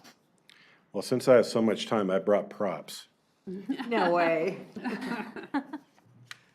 2017 was a good year for me. I did some extra yard work that year. I got to 2017. And also in August that year, I got, not only do I preach water conversation, but I practice it too. I got the water wise side by Joyce Downing herself. But yeah, I just am so grateful to have this opportunity. You guys do important work. I mean, just wow. I mean, I've watched many of the last meetings, and it's like, oh my goodness, I don't know if I'm up to some of these tasks, but I think I'd be a good voice on the council along with you all. Well, thank you so much for being here. Thanks for having me. Yeah, Thank you. thank you. Thank you. Thank you. Yeah. Thanks, guys. Have a good night. Thank you. You too. Bye. Bye-bye.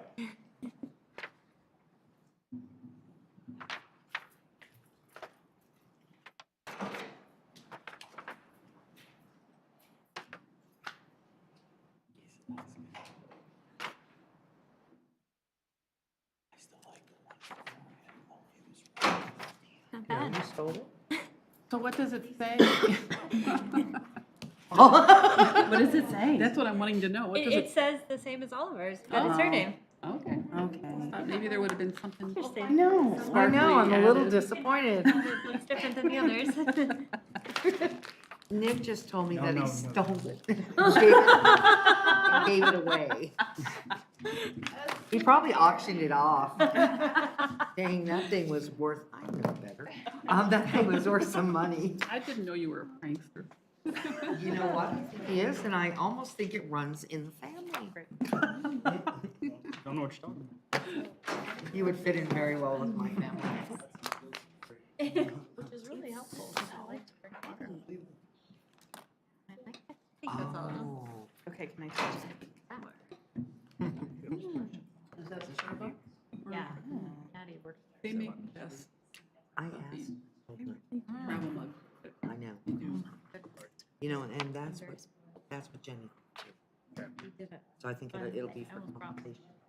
For But the yeah, staff. Jenny has. End of year, Yeah, I got. like. Like, what about your plug on the, I- she did the plug for them in the video? For scooters? Hundreds.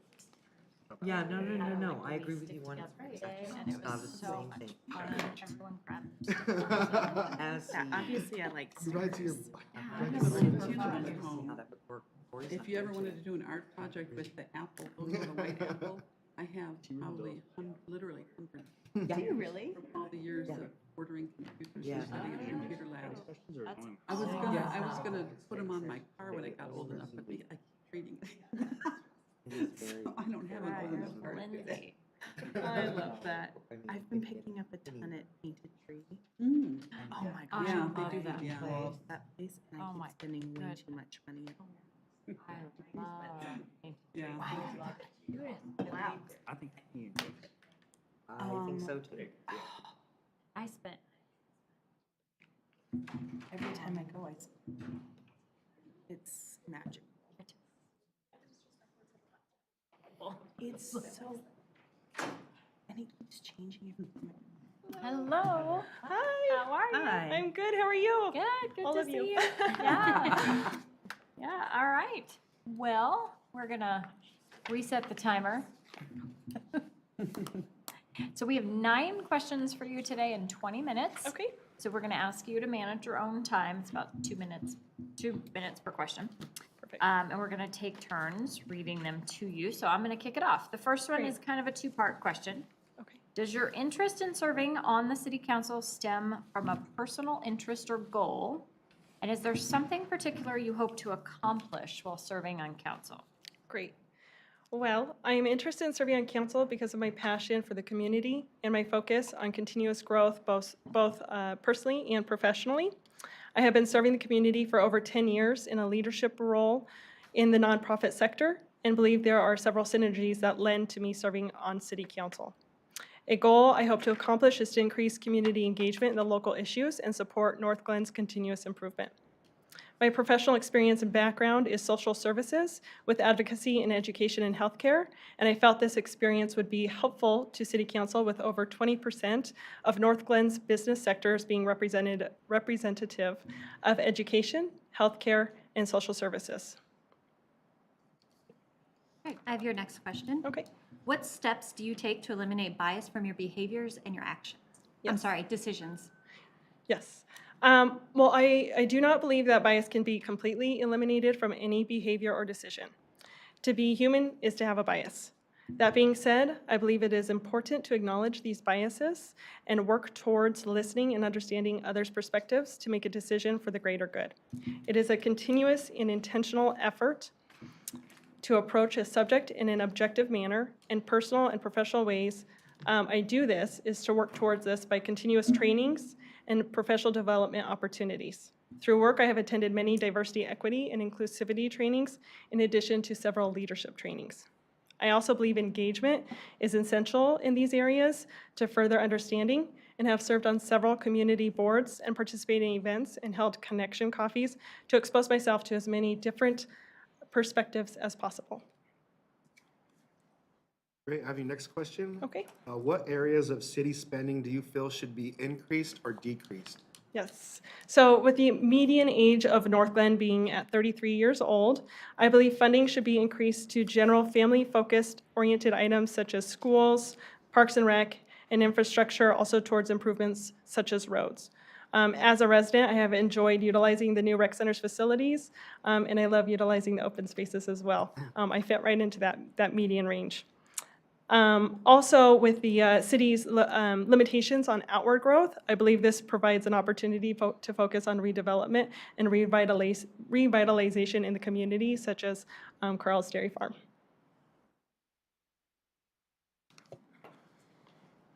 Okay, my question for you is, working with people from different backgrounds can present unique opportunities for collaboration and creativity.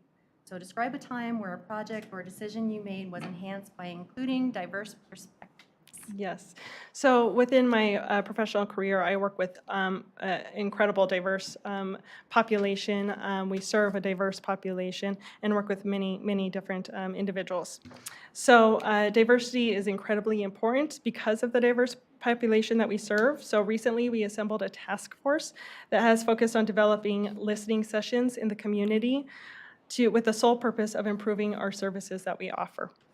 This is currently in progress, but within this diverse task force, we have already identified multiple areas that have been overlooked previously. Examples include ensuring the website has accessibility adaptations and collateral is offered in Spanish. This is lending to improvement on providing an environment that encourages others to engage and join. All right, I have your next question. It's a 2-part question. The first part is, what do you believe is the cause of homelessness? And secondly, what role do you believe the city has in addressing the issue? Yes. I believe there are a variety of reasons for homelessness, and it can stem from just an unfortunate circumstance to mental health issues, but really mainly lacking a support system to assist that individual. Per the city's role, I have seen from Northglenn's website that a task force has been developed to identify ways to lend a warm or helping hand to these citizens, which I believe is a great start. I feel it is important to include the community to understand these issues and offer solutions to help establish empathy.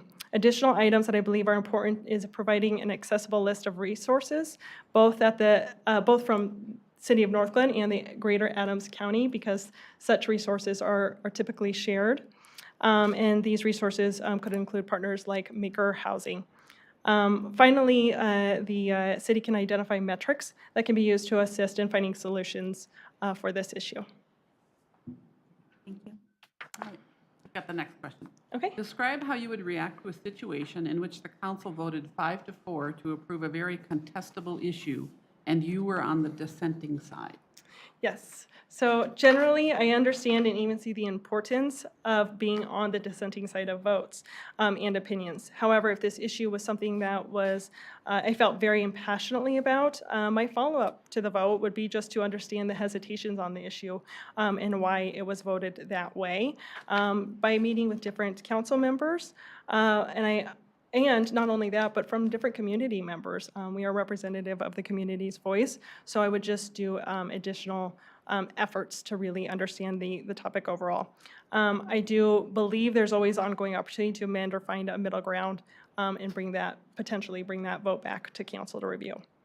I believe that leadership is at all levels and would work to again, understanding the full picture from, I guess, not only council, community, but also the staff as well. It's my turn. And I don't have to take time to write anything down this time. Okay, so this one should be really super easy for you. Tell us about one of the toughest groups that you've had to work with.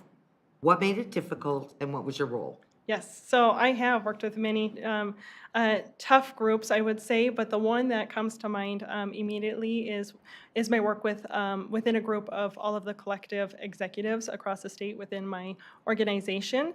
And my role within that group was the chair for, we have 2-year terms rotating for the exec piece, and I was chair this year.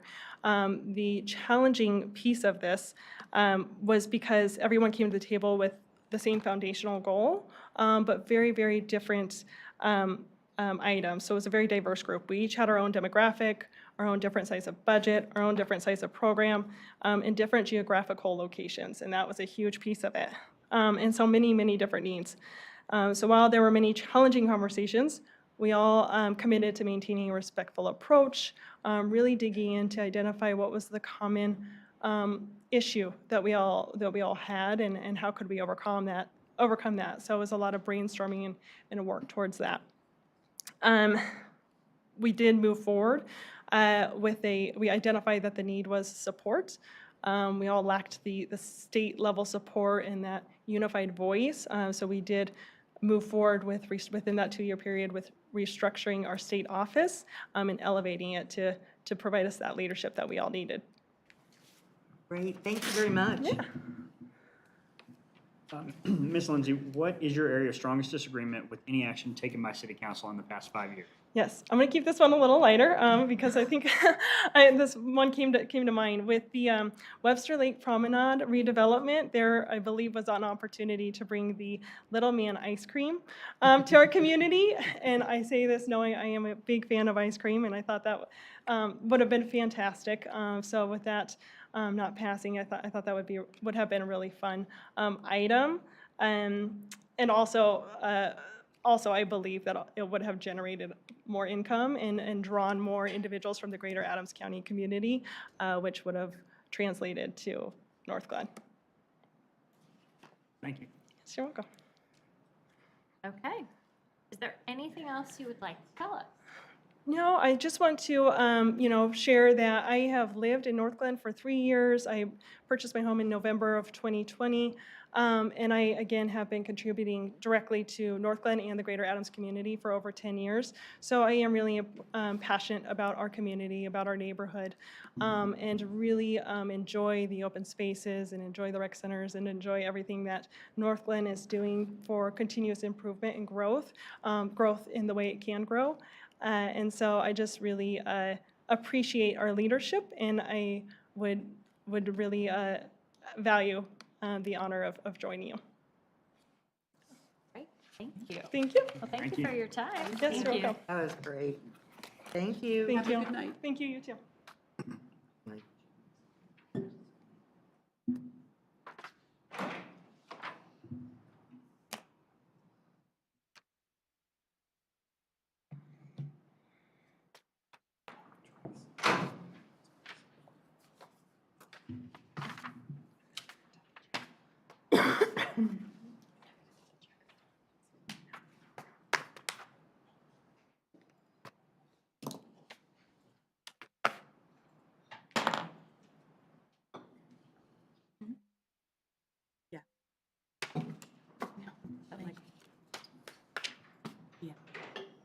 Well, what they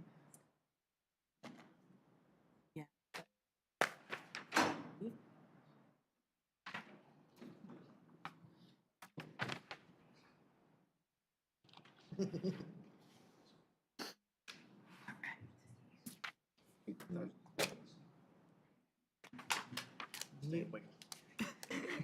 I would too. Did you? That's funny, I would have too.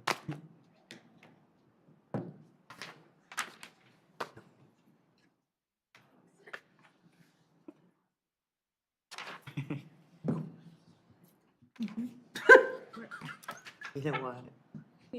After a month, when I cheat, It is. cheat. I've done a few of these. Don't usually go that far. Oh my God, I had the potatoes yesterday. Everything just tastes so much better when you Thank you. Tease him about it. It's so funny.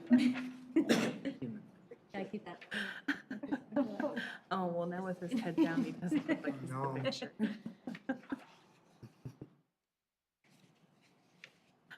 Oh, my gosh. It's okay.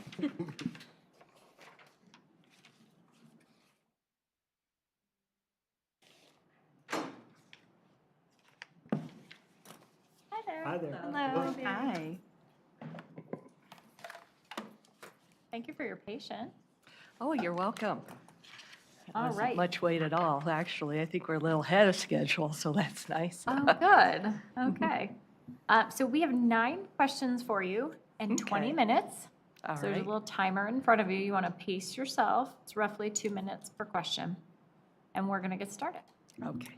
So the first one is, does your interest in serving on the city council stem from a personal interest or goal? And is there something in particular you hope to accomplish while serving on council? Yes, I have been a resident for 31 years of Northglenn, and in that time I served on planning, and I've participated on the charter review and board of adjustments, and I find this an opportunity to join council, and besides bringing the knowledge of being a resident, I also would like to see a few things happen, such as making sure water rights are secured and making sure that the area, the Northglenn marketplace is economically stable, that it is producing more tax income.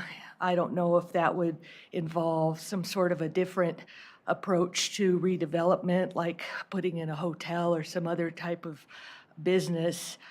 But those would be my 2 big items. And smaller items such as development needs to kind of close the circle and go from conception to end, and end, in my mind, would be a pocket park. So if there's a property for whatever reason cannot be redeveloped, no one's interested in it, can it be looked at as a potential for a pocket park? Would it complement an existing path? Just something simple that maybe has a library box and a dog walk station. And that's that question for you. I've got your next question. What steps do you take to eliminate bias from your behaviors and decisions? Okay, what I do is I look at everyone with compassion. It could be a bank president, it could be somebody that spent the night under a bridge, but I'm looking at them as being a human being and having something that they need to communicate to me. I'm treating them with all the respect that I would treat my superiors at work or anyone else. Great. I have your next question. What areas of city spending do you feel should be increased or decreased? That's a tough question for me. I did look at the budget. And I understand there's a lot of intergovernment money and it's got to fund the projects that we have in place. But when I look around at the condition of some of the streets, and I haven't seen the street sweepers yet, and I wonder to myself, is that something that's lacking in funding or not? And it might be just a misperception on my part. But without more knowledge than even just reading the budget to try and figure out where that's at, I can't give a real concrete answer. I have some good news. The street sweepers are coming soon this month. So. Okay, thank you. I'm glad I asked about it. So that's there you go. Okay, next question. All right, Mary. Working with people from different backgrounds can present unique opportunities for collaboration and creativity. Describe a time where a project or decision you made was enhanced by including diverse perspectives. Okay. I look at each person, non-judgmental, remove no prejudice, and look at them as having something to contribute. And it did happen on the Planning Commission. And it happened because the leader, Sonia, she had a unique perspective to the project. And it was from her background. And it turned my thinking around. I had come in thinking that, okay, this is the project. It's going to be constructing a gymnasium at a church, but they were going to have lights. And a citizen came and said, well, I'm worried about the light affecting me because it's more ambient light at night. And the leader of the Planning Commission, Sonia, was able to gracefully approve the deal, but stipulate that the citizens' concerns were addressed. And I thought that was well handled. Thank you. I have your next question. All righty. All right, so it's a two-part. First is, what do you believe is the cause of homelessness? And secondly, what role do you believe the city has in addressing the issue? I think the city should be sympathetic but not encouraging, and I believe the cause of homeless is varied. It's varied. There's homeless that are in a temporary situation, and then maybe there are some that are voluntary, there are some that are addictive. It is varied. It is not one definition, and I believe that there should be plans in place that the population should not be concentrated in one ward or in one location. And I believe that decisions should be communicated to the citizens. And by that, I mean, if you're opening up the old rec center to feed and house homelessness and putting it in the paper, also put a sentence, what does that mean to the citizen? Because right now, overcrowding is an issue. And if there's a sentence or something that says this will have no impact on the neighborhood or minimal impact, that takes a lot of relief off of a person's mind. So I think communication is very important, having some guidance, and also not a concentration just in one ward, in one area. I think it's a population that can exist in all the different wards. Thank you. Okay, all right, I have the next question. Describe how you would react to a situation in which the council voted 5-4 to approve a very contestable issue and you were on the dissenting side. Okay, and that has happened to me on planning, and I have seen that happen in council. You take a step back, and if I did the best job I could presenting my point, I would realize it's the reason for being part of council and being part of a group is to come up with one decision, and I'll support the decision. I'll make sure that I do what I can to make sure it's carried forward, and no hard feelings. I don't hold any grudges. I don't, it's just a clean slate. The next election, everybody's friends in the end.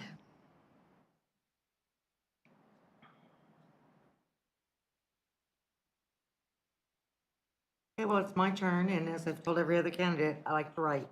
So That's I'm a little okay. slow. No problem. Can you tell us one of the toughest groups that you've had to work with, and what made it difficult, and what your role was in that? The toughest groups? Oh, the charter committee. And it was a long time ago. I think it was in 2006, 2007. And what we were supposed to do was review the city's charter and come up with any suggestions for change. And so I arrive, it's a citizens group.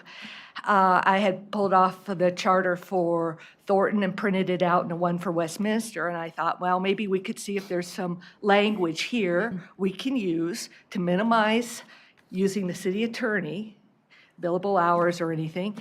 And I showed up, and the person, it was a group of 4 or 5 people, but one of the members just took charge right away, and he said, we're going to go after council. And I was like, what? That's not what we're supposed to do. And it was awful. He was very insistent, and he put himself as the leader of the group.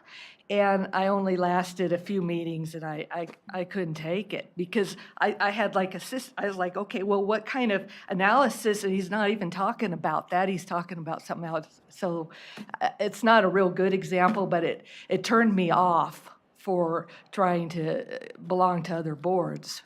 Really? Okay, thank you. Miss Mary, what is your area of strongest disagreement with any action taken by the city council in the past 5 years? Okay.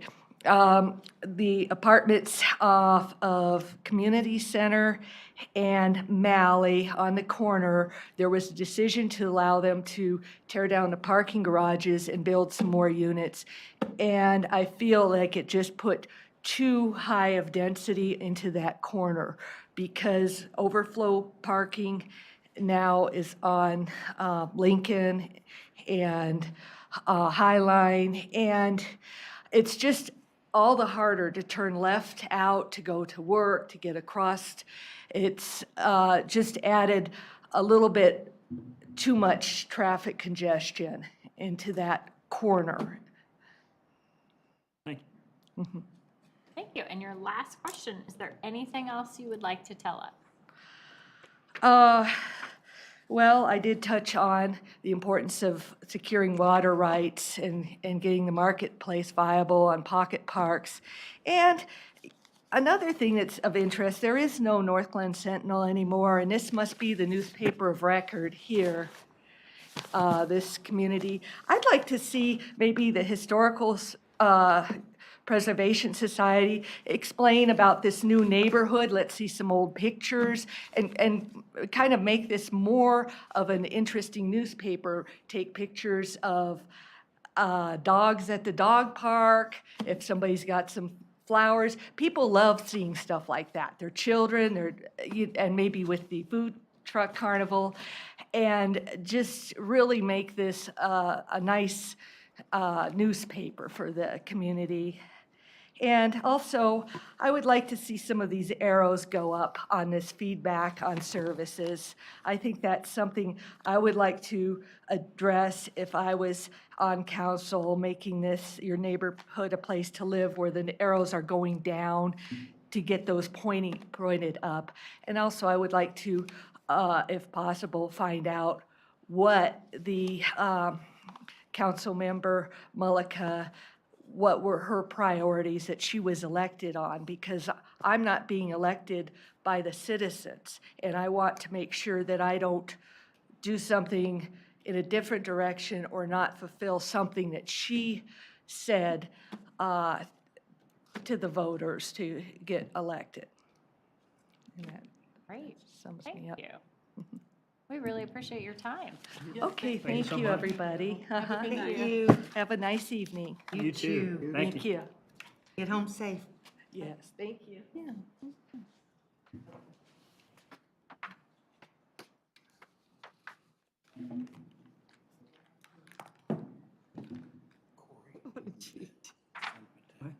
You're always forgetting something.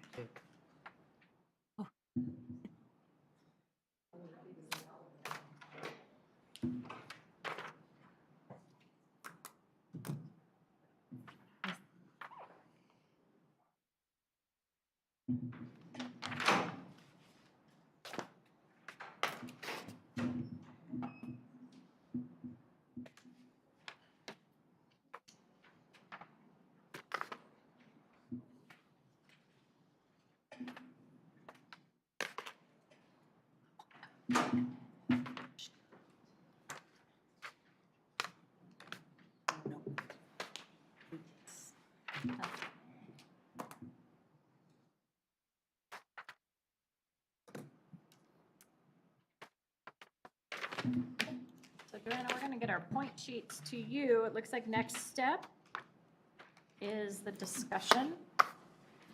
That was the last one. Yeah, Oh, I Yes. feel so heartbroken. the last person pulled out. or Right. whatever.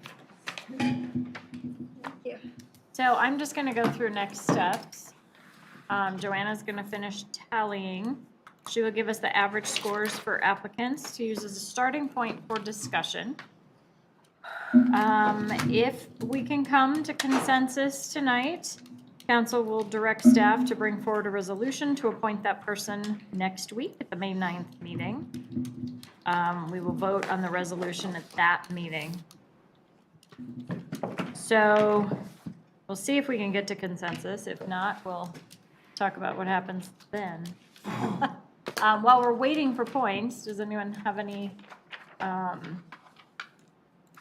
don't know, anything you'd like to start with? Are we gonna look at everybody, or are we just gonna look at the top 4 or the top 5? How do you envision that happening? I don't know, Joanne. As soon as she's done. And Maybe we just take a breath. give Are her a we gonna minute. get those back? Like- Yes, we are. Okay. Maybe we just take a minute, stretch. That's great. I don't want to rush her. Can we do another be right back? Okay, let's do that. Stretch, take care of needs, whatever you. Okay. No, I'm good, thanks.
Okay, we're going back on.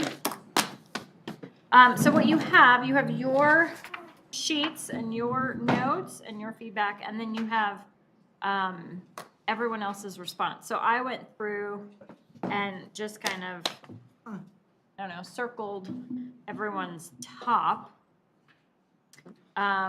which is interesting. So you can look at average total points.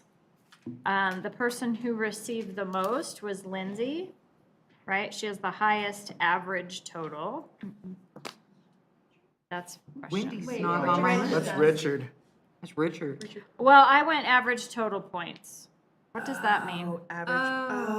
Yeah. I was looking at that. I didn't see where So that, the where is that? Oh, there, it's the one under the 37.63. line, Joanna, yeah. am I reading that Above, right? correctly? Oh. You are. So averages can get a Okay. little tricky. Yeah, I but know. Average per question is actually every single question averaged. So when we average the total points, it may not always ring true to be in the same order. Could you say that one more time? Yeah, I got lost. I mean, well, Because they look pretty, pretty similar. let me So double check their average scores. total points. I don't, they're very close. Well, I guess I don't know what average per question. So on the average per question, we essentially take questions 1 through 9 and the overall rating that was at the end, and it's an average of every score for every question. So we don't do a total and then average that. It's an average of every score that was entered for every question. Okay. I think And we if, can, oh, sorry. no, that's okay. How does that work for like Richard Kondo where he didn't get to the final question? Right, well, some people scored that and some people did not. Oh, So if there was no score entered, I don't enter it as a 0 because a 0 is different than a blank. Right. But there were some who actually entered a score for that, for time management or Okay. or not having an answer. So I'm just wondering, I feel like we should look at that or consider that different. If that wasn't consistent across council, does that, Instead of is 9, it it should be 8. statistically Remove them. important or no? There are actually some questions that council members did not rate that were answered. So we just entered the data that council is willing to provide I on those wonder rating if some sheets. people just like overlooked something. Yeah, I don't know if that was on purpose. Okay. so. I mean, But I noticed I didn't put the 9th one. Is there anything else you'd like to tell us? If we didn't get there, I mean, Yeah, I I'm left like, it oh. blank too. did too. That's what I'm saying, Yeah, so. I did the same thing. I Number think that 9. skewed it. Oh, and I didn't answer that one because it was. Pull number next. 9 and divide it by 8 then? But I kind of think the top 3 are close enough that we could have a Oh. discussion and. Yeah, I think we can. I agree too. Okay, well, let's. What look- number are we going to use? Well, a couple things I want to look at. So, if you go across and you circle individual top, Lindsay was 4 out of 8 of us Mm-hmm. had her as the top Although she candidate. was tied with one person. And then 2 had Charles as their top, and 2 had Richard as their top. I think the first thing we can do is eliminate the lowest ones, Right. and then we don't even have to have that discussion. Are you comfortable eliminating the lowest 3? I am. Yes. Yeah. Okay, so that's Mark, John, and Mary.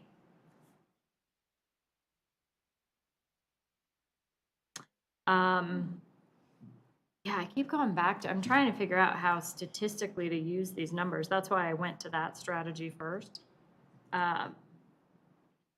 So average total points, Lindsay has the highest. Average per question, Richard has the highest. And I have to say, I really had trouble hearing all of his answers, so I don't know how that, that probably affected my score. Yeah.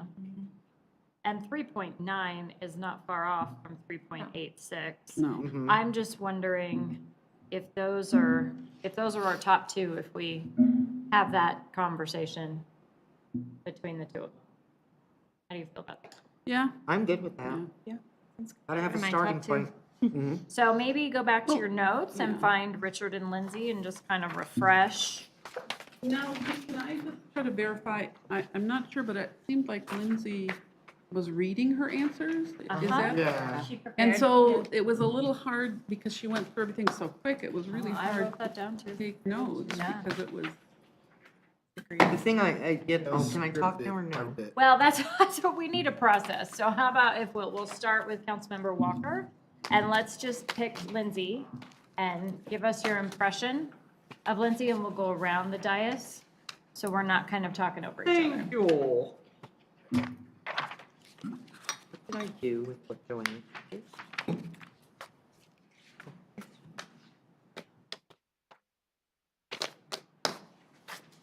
Go ahead. Yes, ma'am. Let's see. So some of the things I did enjoy hearing from Miss Lindsay, has been in the community for 10+ years around here at Northglenn in 3 years. You know, she talked a lot about the toughest group and taking a respectful approach to that. And what I thought I was gonna get for her answer in that group, being, you know, the people she worked for, her job, it actually ended up being her colleague. And so, and having to work with that. So I thought that was a great answer from her on that. I'd really like to, when talked about what's the city role with homelessness, to pool the resources and things like that. So working not just in the city, but beyond it too. I believe that Lindsay was my top choice. Oh, no, maybe, I don't know. Anyhow, I really like that she was prepared. I wish that she would have slowed her cadence down a little bit, you know? That would have been nice, but I still understood everything she said. I feel that Lindsay is someone who could get into the seat and already be halfway there, you know? So because she knows so much about the community, the things like the budget and stuff like that, we all still struggle with.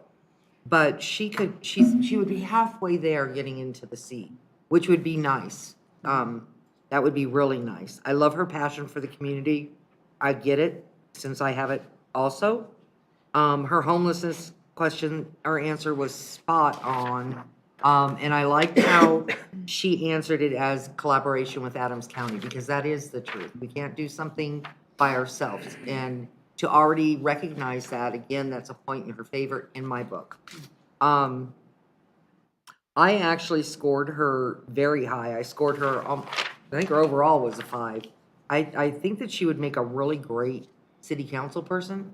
Now I'm going to give you my cons. Really, the only con that I have about it has to do with her involvement in CASA. So Nick had spoken to Heather, is that right? And she would just have to recuse herself when we were just talking about anything that had to do with CASA. And that goes down to scholarships and grants and anything like that. We don't really have CASA on the agenda very often, you know? It's like once a year when we do the IGA, and that's about it. But being on the, what is that committee we're on?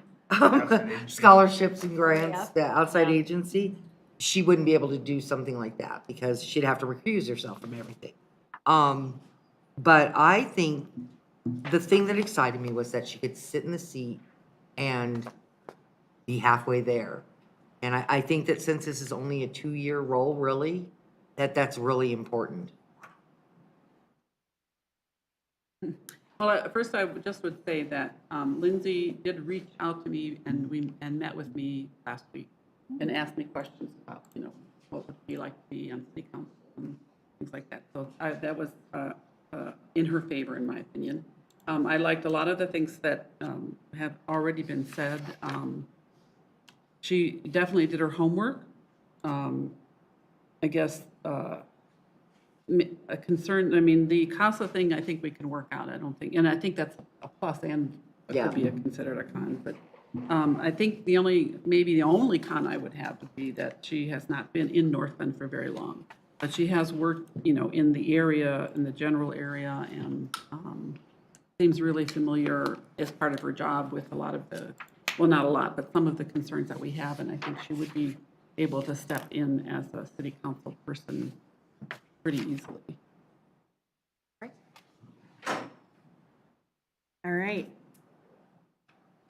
So I'm just gonna kick the con out, start there, and then Yeah, I we'll end agree. on a good note. I agree. I felt like she was very prepared. I just wish she hadn't read every answer because I wanted to understand who she was as a human, and I feel like she had the benefit of going towards the end and knowing what all of the questions were, and I wanted more candid responses. And I don't know, like it's not her fault that she went towards the end, and so I don't begrudge that by any means. I think that's the one con that I just needed to say out loud. As far as the positives, I think she brings a lot to the table.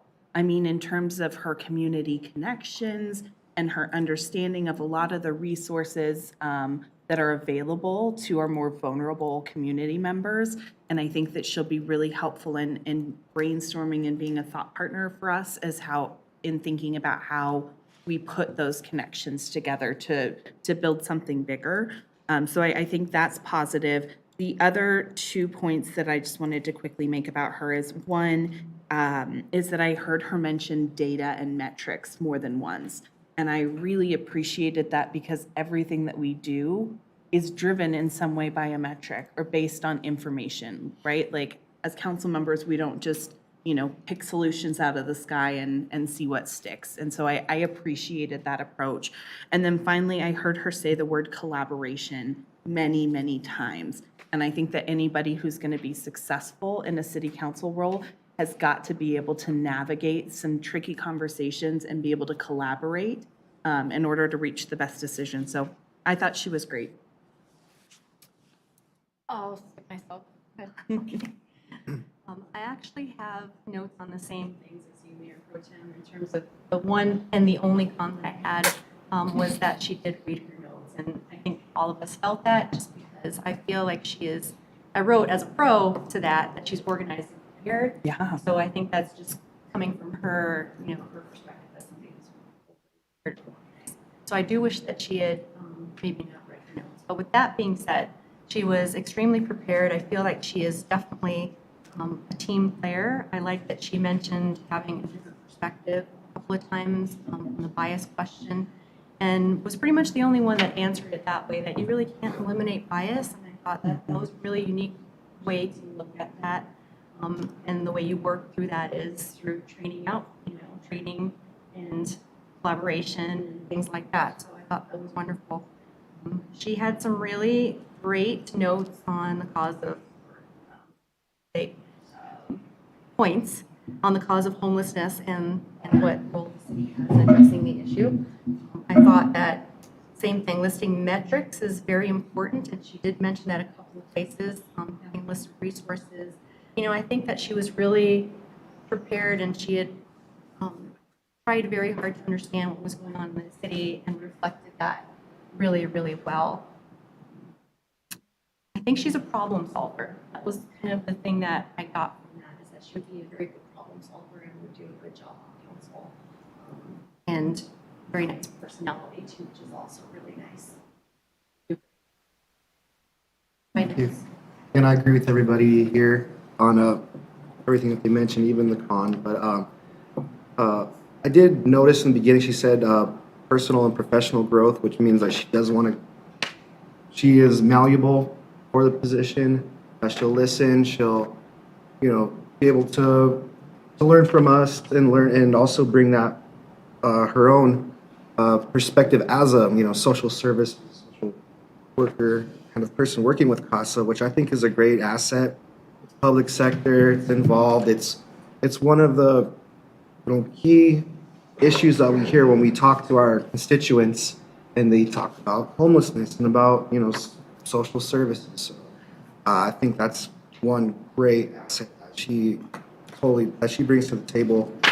She did have my highest score, but that's because I did not score one of Rich's, and we'll get to that in a little bit. But also, I love that when she brought up the question, Councilmember Brown's question. She said respectful approach, brainstorming, fundamental goals, seeing that common ground. And also she mentioned that she was on 2-year terms for for her position. She was chair for 2 Yeah. years, yeah. So I thought that was impressive, kind of like she's familiar with what our arena, how we're dealing in the public sector.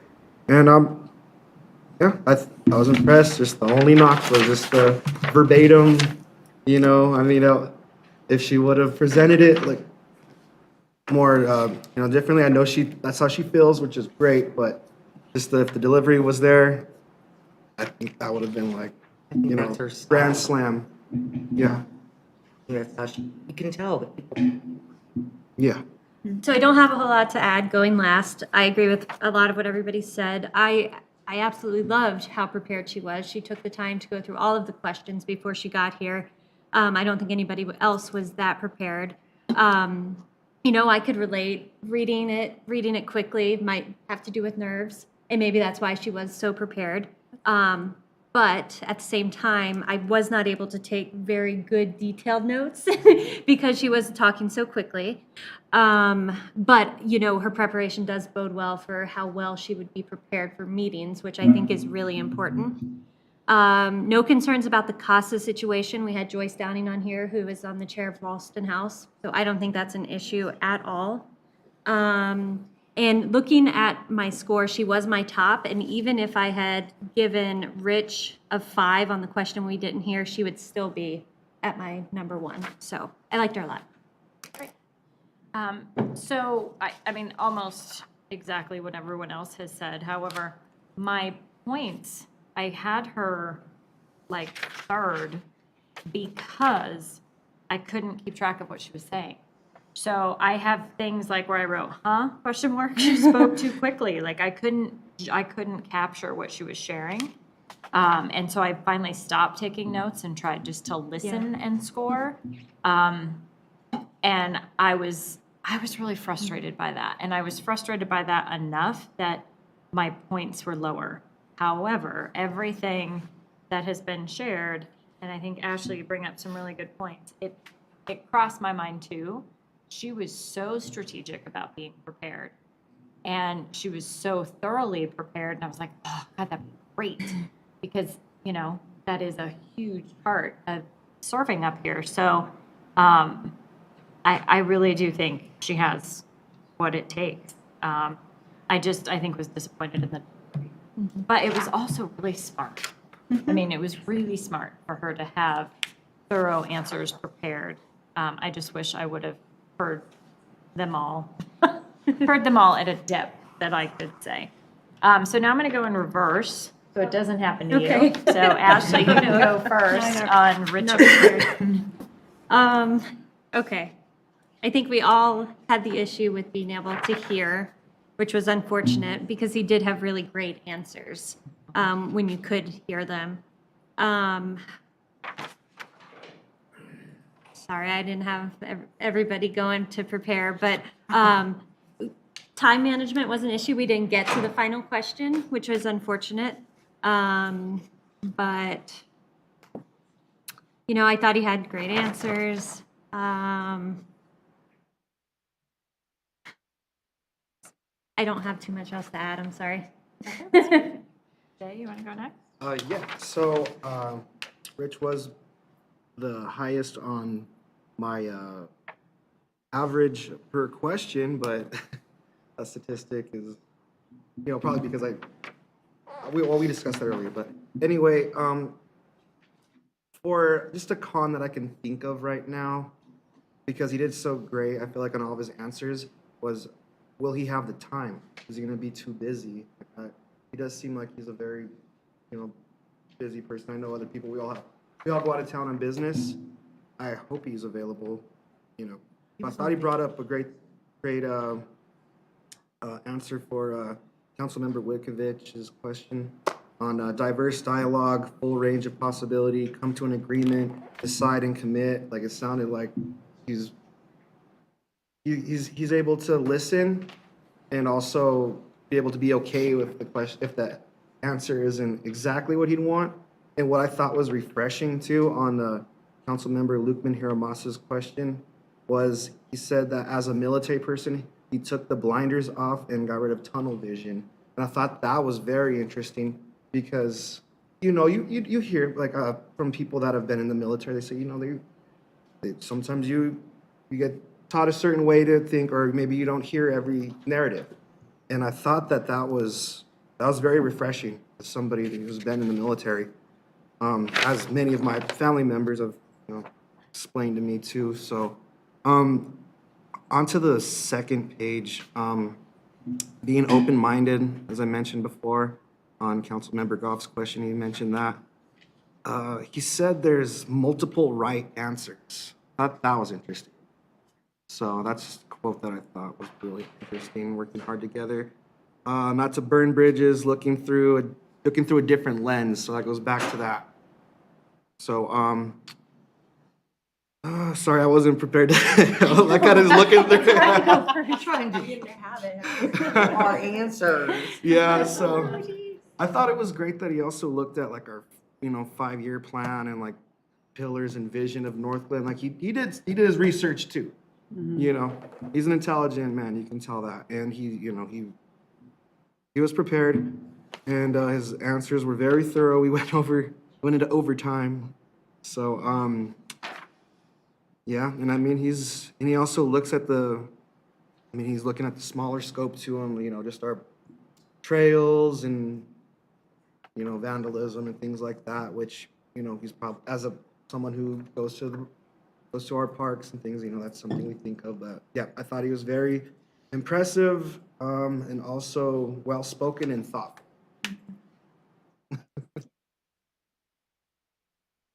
Okay, so same here. It was a little bit difficult to, I'm going next, right? Yes, Okay, sorry. absolutely.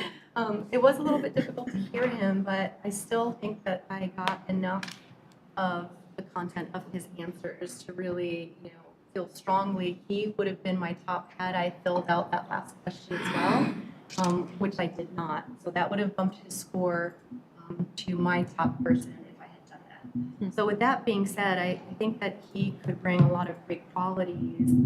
I feel like he has, out of all the candidates, maybe the most diverse type of background. And I think that's important. I think that's something, you know, that adds value to what we do here on the dais. He's lived in Japan, and I know that's part of his experience as a military guy. So I thought that was kind of unique, and a lot of his answers reflected that. And I really liked that. So he would, you know, he said things like diverse composition and it's reflective of your country. And he talked about different backgrounds and encouraging diverse dialogue and listening skills. I really liked that he said, you know, debate is like commit, and that everybody should feel like they're in a safe environment when he's talking about eliminating bias. So it makes me think that he has really, you know, good connection with people. And I think that's important, you know, in some of the discussions that we have with each other. Let's see. He had some good answers overall. Like I said, he was my top. His answer, as you mentioned, taking off the blinders, I really like that as well. And again, it goes back to having that kind of diverse view of the world. And I think he really gets that. He wasn't just saying that. I think he really does get that. His answers to the cause of homelessness and, you know, what you could see in terms of the city, I believe that what role the city has in addressing the issue.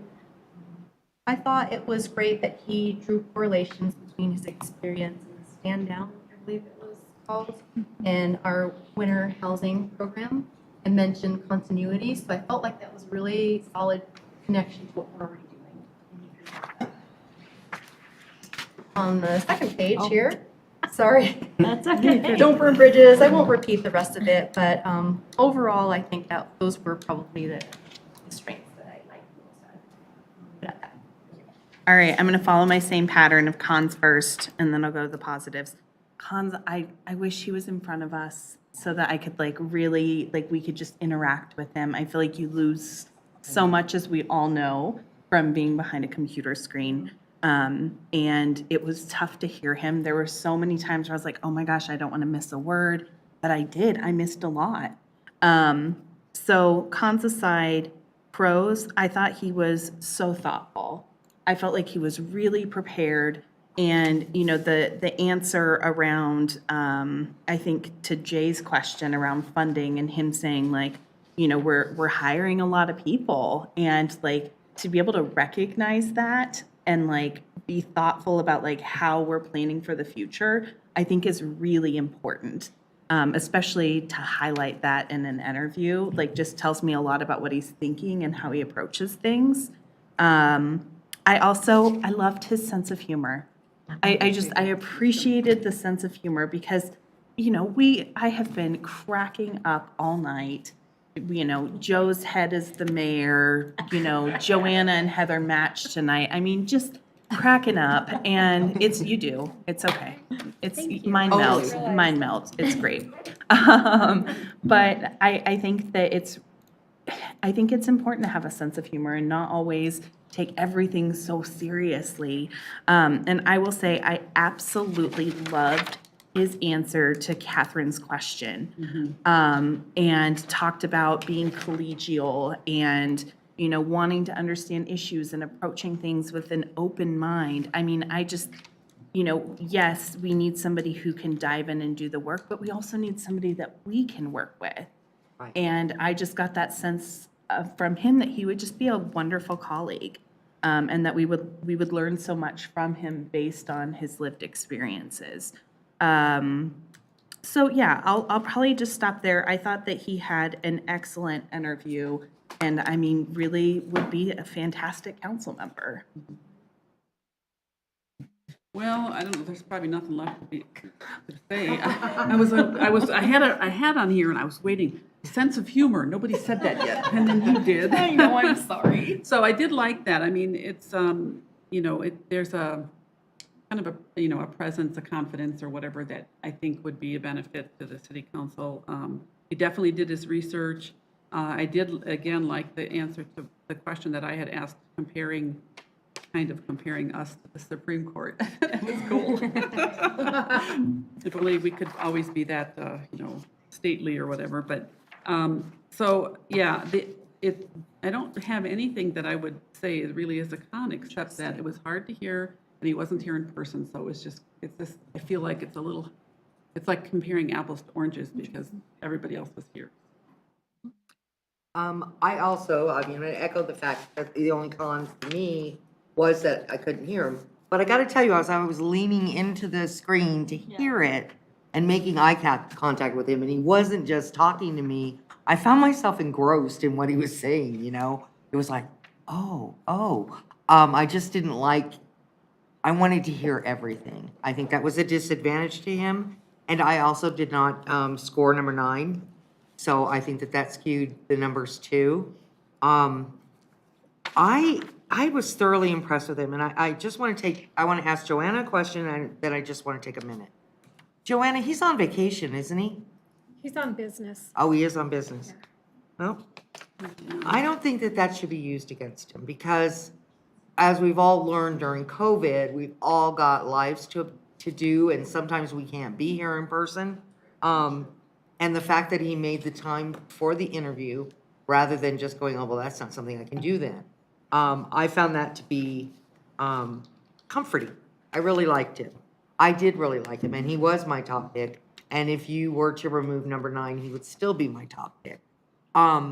It's just, wait, just a second, have patience with me. This amazing man, he was the chief of staff, he was a commanding officer, he was a commanding officer over 3 times. I mean, he worked with FEMA. I mean, he went to Harvard. He has his master's. I just really was impressed with his educational background and the roles that he's held. He had 5 years with FEMA. So he gets that whole, you've lost everything you have, which kind of like correlates over to the homeless side of it. So I think that is awesome. He had 33 years of leadership, and we had several people that were in the Navy, you know? And that was the common thread amongst them, is they understood. And I really did like Richard. Like I said, if I hadn't answered number 9, if I had answered it, he would have been my number 1. I liked how he wants to increase rec center funds and hire more people, you know? I thought that was great. He didn't really answer questions, you know, the one that, Councilmember Lukeman Hiramosa had, but he answered it in a way that he answered it, you know? It just wasn't point blank. And I really enjoyed, I have a note, I believe, I liked his answer to Councilwoman Goff's, question. Because he was, you need to be able to present the facts, and that's it.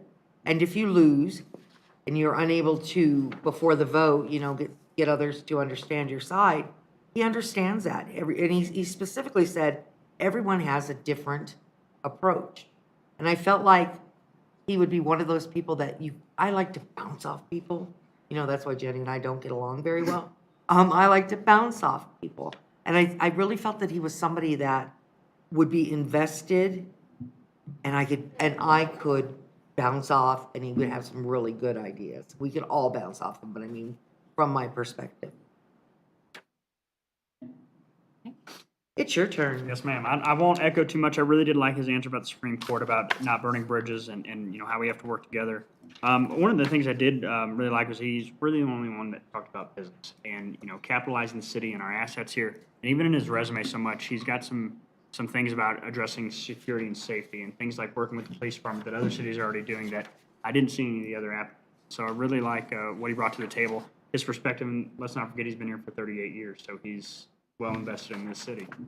And so I'm in full support of him. Can I just mention one more thing before you go? Okay, you're gonna get a turn. I want to just remind everybody that he was at a disadvantage on his time management because he didn't have the clock on the dais. So. We did have it projected. Oh, he did? Yeah. Joanna projected. Oh, I'm sorry. Okay. That's okay. We made sure that he had that. So he was my top. Similar to what Councilmember Goff shared, he gave me a call and ahead of time and was asking questions about the commitment, asking questions about, you know, how it works. Didn't really have a background on the fact that we meet on Mondays. So there was, I think, a pretty steep learning curve. We didn't go into deep policy things at all. He was asking just basic questions. But the fact that he reached out at all, and he did come to the mayor's mingle at Panera a couple weeks ago. As I'm sitting here listening, just straight across vibe, to call it nothing else, we had positive things to say about Lindsay, but when we shifted and started talking about Richard, the energy in the room went up. Yeah. So, you know, everyone's like, I liked her, went to, I liked him.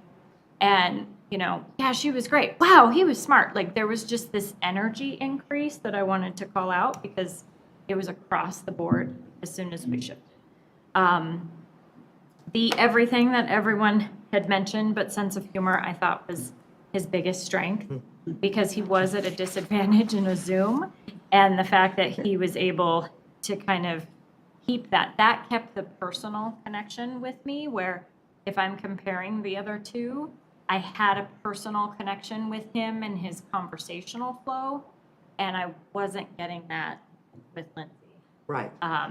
And so, but, you know, he was starting to run out of time, but he had the highest points for me across the board. So, I don't know. So just saying that, so my general, he was my top based on points, but also just the observation that everyone on the dais seems to be most excited about that opportunity. I think it's awesome that you picked that up. Because I was just excited, you know, and we all had positive things to say, which you would expect from our top two candidates. But I didn't think about it the way you said it, that our energies actually did pick up, and they did. So that was a great observation. I appreciate you for putting that out there. So it makes me think that that's our proposal, but I want to make sure. I mean, I heard that everyone was comfortable with that, but I don't know if anyone wants to speak. Well, I had just, you know, as soon as my turn was up, I remembered one other thing that I did have, and I'm not sure if it's even a con, but some of the other candidates had done volunteer work or were on boards or commissions with the city. So there was already a sense that they, have been, engaged in the civic work or whatever however you want to word it. And I, even looking through his, resume and that kind of stuff, I don't see a lot of volunteer stuff, which is not necessarily a judgment one way or the other because he's very busy with all of these other things. But I would want to make sure that he has time to do the city council work. I mean, but then you have to assume that or they wouldn't be applying. Right. Meredith, since you had actually talked to him about the Monday, and I know you talked to him, did he seem like, that was not going to be a problem? I think it would be on occasion, he might be traveling. And again, I did not think we had multiple council members with that situation in recent months. So I didn't deter him for that. I did make sure he got an understanding that we also sit on other committees. And there was an additional piece to that. So when we spoke, he was in the, throes of doing his application and he was like, okay, I'm gonna do it. Like, this is great. Like, he was very motivated. He wasn't deterred by anything that I shared, so. I think I have that same feeling about Jessica. She's got to be incredibly busy. You mean Lindsay? Lindsay, I'm sorry. Why do I call her Jessica? I don't know. Oh, my I'm God. tired and I'm hungry. That was the same feeling I had because, she is, a CEO of a major charity, and that has got to be a lot of time commitment too. But So here's a question I have. Is it something that you want us to verify before we move forward? Do you want us to check in with him?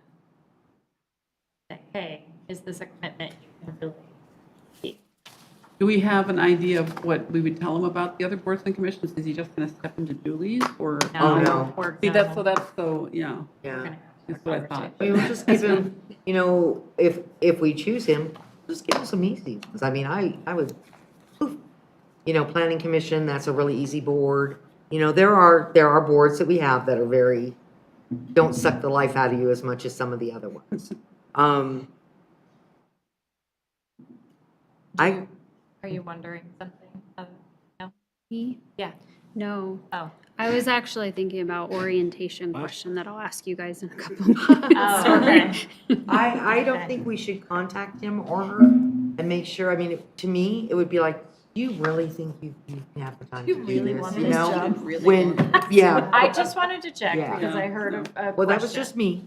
So I'm okay moving forward and offering him the position. Yeah, as I think about it, we could say just about any of the candidates that, how do we know they're going to have? You have to accept what they say. And it's all of us. We had no idea. Really, that's the true. commitment. That is true. When we ran for office and then were elected, we had no idea of the commitment. The hours That's and true. hours. That is definitely true. I was talking to Mayor Pro Tem about that. Some people assume that as city on city council that we make a huge amount of money. And I broke it down with my husband 1 month after the hours, everything. It came to about 75, 80 cents an hour. Yeah, So fair. it's not a huge financial gain to sit on council. Well, I would go with the assumption that if he applied and went through the interview, that he's willing to serve. I agree. Yeah. Do we do a formal vote, hands up? I or- think it's kind of just a thumbs up, and then It's the formal vote consensus. is next week. Yeah, consensus, no vote. Yeah. Votes next week. Yes, yes. Okay, there you go. Can I ask my? Hi, Richard, I hope you're still watching. Yeah, exactly. So at the beginning of the year, for onboarding for new council members, council did orientation as a whole. I'd like to get council feedback if you'd like us to go ahead and just do an orientation following the official appointment next week with the new council member, or would you like to do something as a whole? Because I will have to work some magic to fit that in. I think it's fine to do it Just for do him. He's a very bright gentleman. I can see Sounds Ashley's good. face. Thank Just you. do He him. can handle it, yeah. And I'm going, yeah, just him. the newest council people have already been through it. And those of us that have been on council for a while, we would prefer not to go through it again. Did I speak for you? Yes, thank you. We love Corey's presentation, but you know. Okay, great. Success. That's very exciting. It is. Okay, our final item that was added is some concern that's been raised about our CCPP advisory board. We've all received some emails, 2 additional resignations on that board, and that kind of heightened our concern. I know that our council as a whole is fully in support of the success of this board. It's very important to everyone on council, and I think we all have growing concerns about, I don't know, The direction. the health of it. It seems to be struggling. So there was a request to have an open discussion as soon as possible, but I think some of where we're going to head next, we can talk about what we'd like to do, but I know that some of it, I believe, will be moved into executive session next week. Is that correct? I would say some of it may be more appropriate for executive session, so that could happen next week. Corey is not yet available. He was hoping to be able to call in to hear council's discussion tonight. So if he has that window of opportunity, he will. He just texted that he's not yet ready. He's at a council meeting in Canyon City. So happy to hear council feedback and discussion. And then I can, if council consensus is to schedule an executive session next week, I can add that to the agenda. That is fine. That's what I would like to discuss it in executive session, but I would like to ask a question. Okay, so we had 2 members from each ward, right? And then no? Just one. One member, that's even worse. One member from each ward. And then we had at large, how many? 2 at large. And 2 at large. So we might have 2 or 3 people left from the original crew? Yeah? Okay, that's all, I think the rest of it is a discussion to have behind, in executive session, and then we can bring it to the public once we determine, how we're going to move forward to make the situation better. Jay and I can share with our the last person that had dropped out of the board, we have an at-large position that's still open, that we were unable to fill for lack of applications. And then we did 2 mailings, Diana, 2 mailings trying to get interest from the community to join that board. And we were not successful in getting the amount of candidates that we did. And what I'm trying to say is when we first started to form this board, we must have gone through, Joyce and I must have gone through 12 interviews to wheedle down. We were nowhere near that, which made me sad because the public has obviously stepped away from paying attention to that issue. And so I'm worried because now we've lost the chair and the co-chair, and we still have a member at large that we haven't filled. So during executive session, I understand that we can talk about it, but that is one of my concerns. And the fact that we're losing faster than gaining. Thank you, Madam Mayor. I think one of the questions I have is a process question, not a process question about moving this into executive session. I support that. I think that makes a lot of sense. My question is about, we do have a number of open seats, and I think we've got a number of interviews scheduled. So how do we want to proceed with those?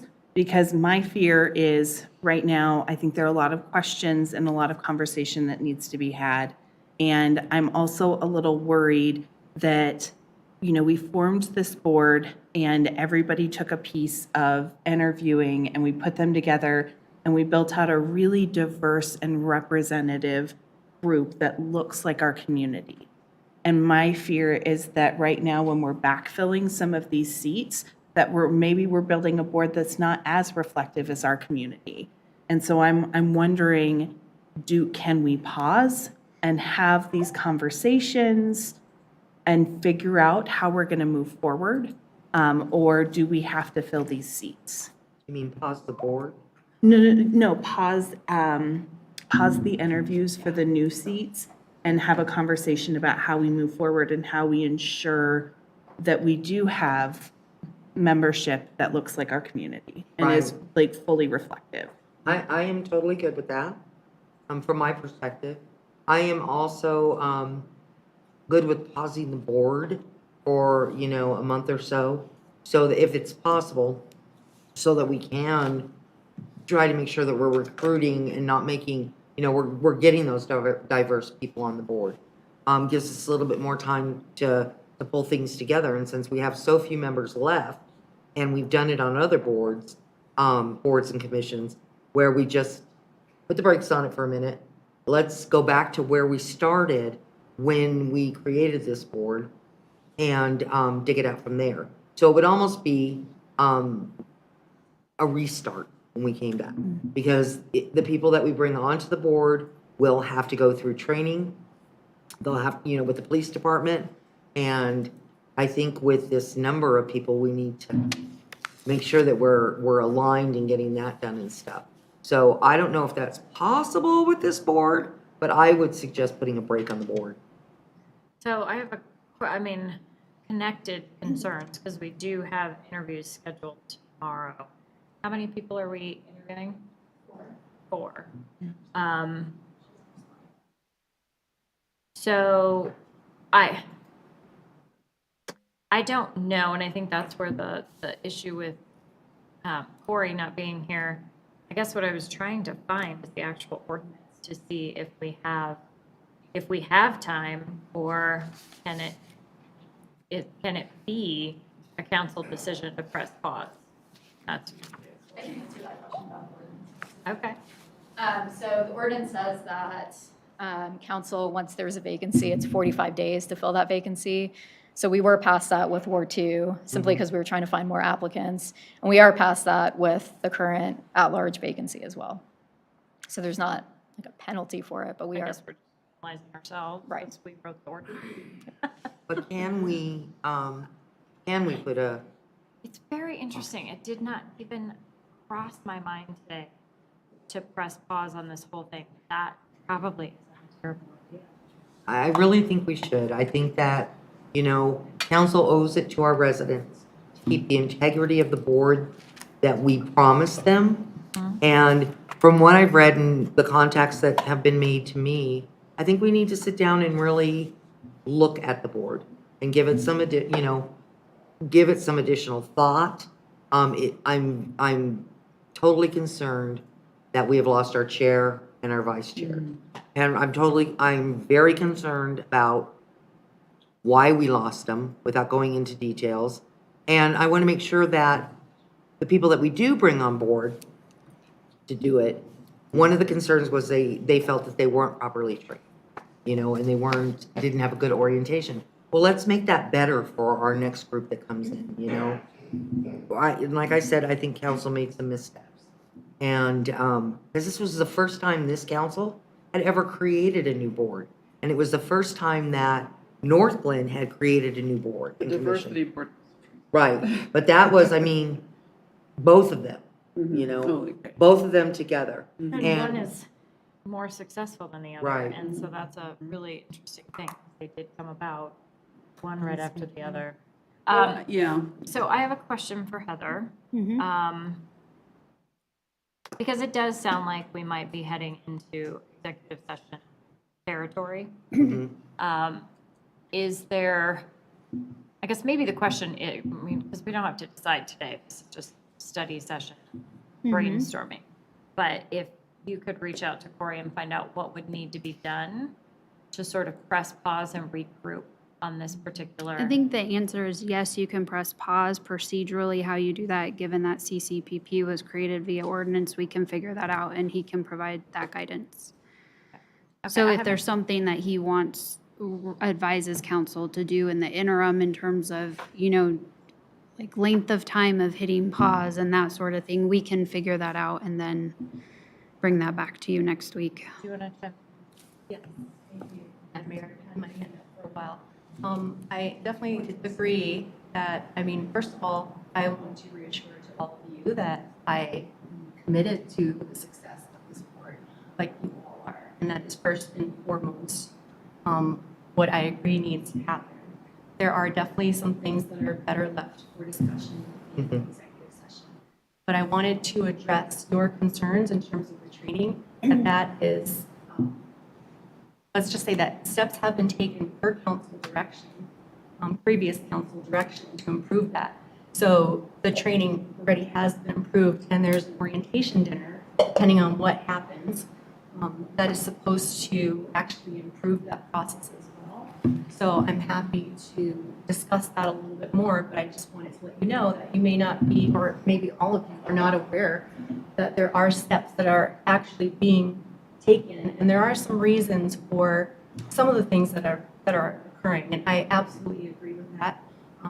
I do have to say that I think pausing is fine, but I have some concerns in that, and hearing that we're having a hard time getting applicants, because of course, you know, when this board was formed, and I think it started maybe a year after the dice board, it was not quite the same timeline. There were things happening that people definitely paid more attention to. That doesn't mean that there's people out there that don't care, or I feel that the people who applied are pretty strong candidates.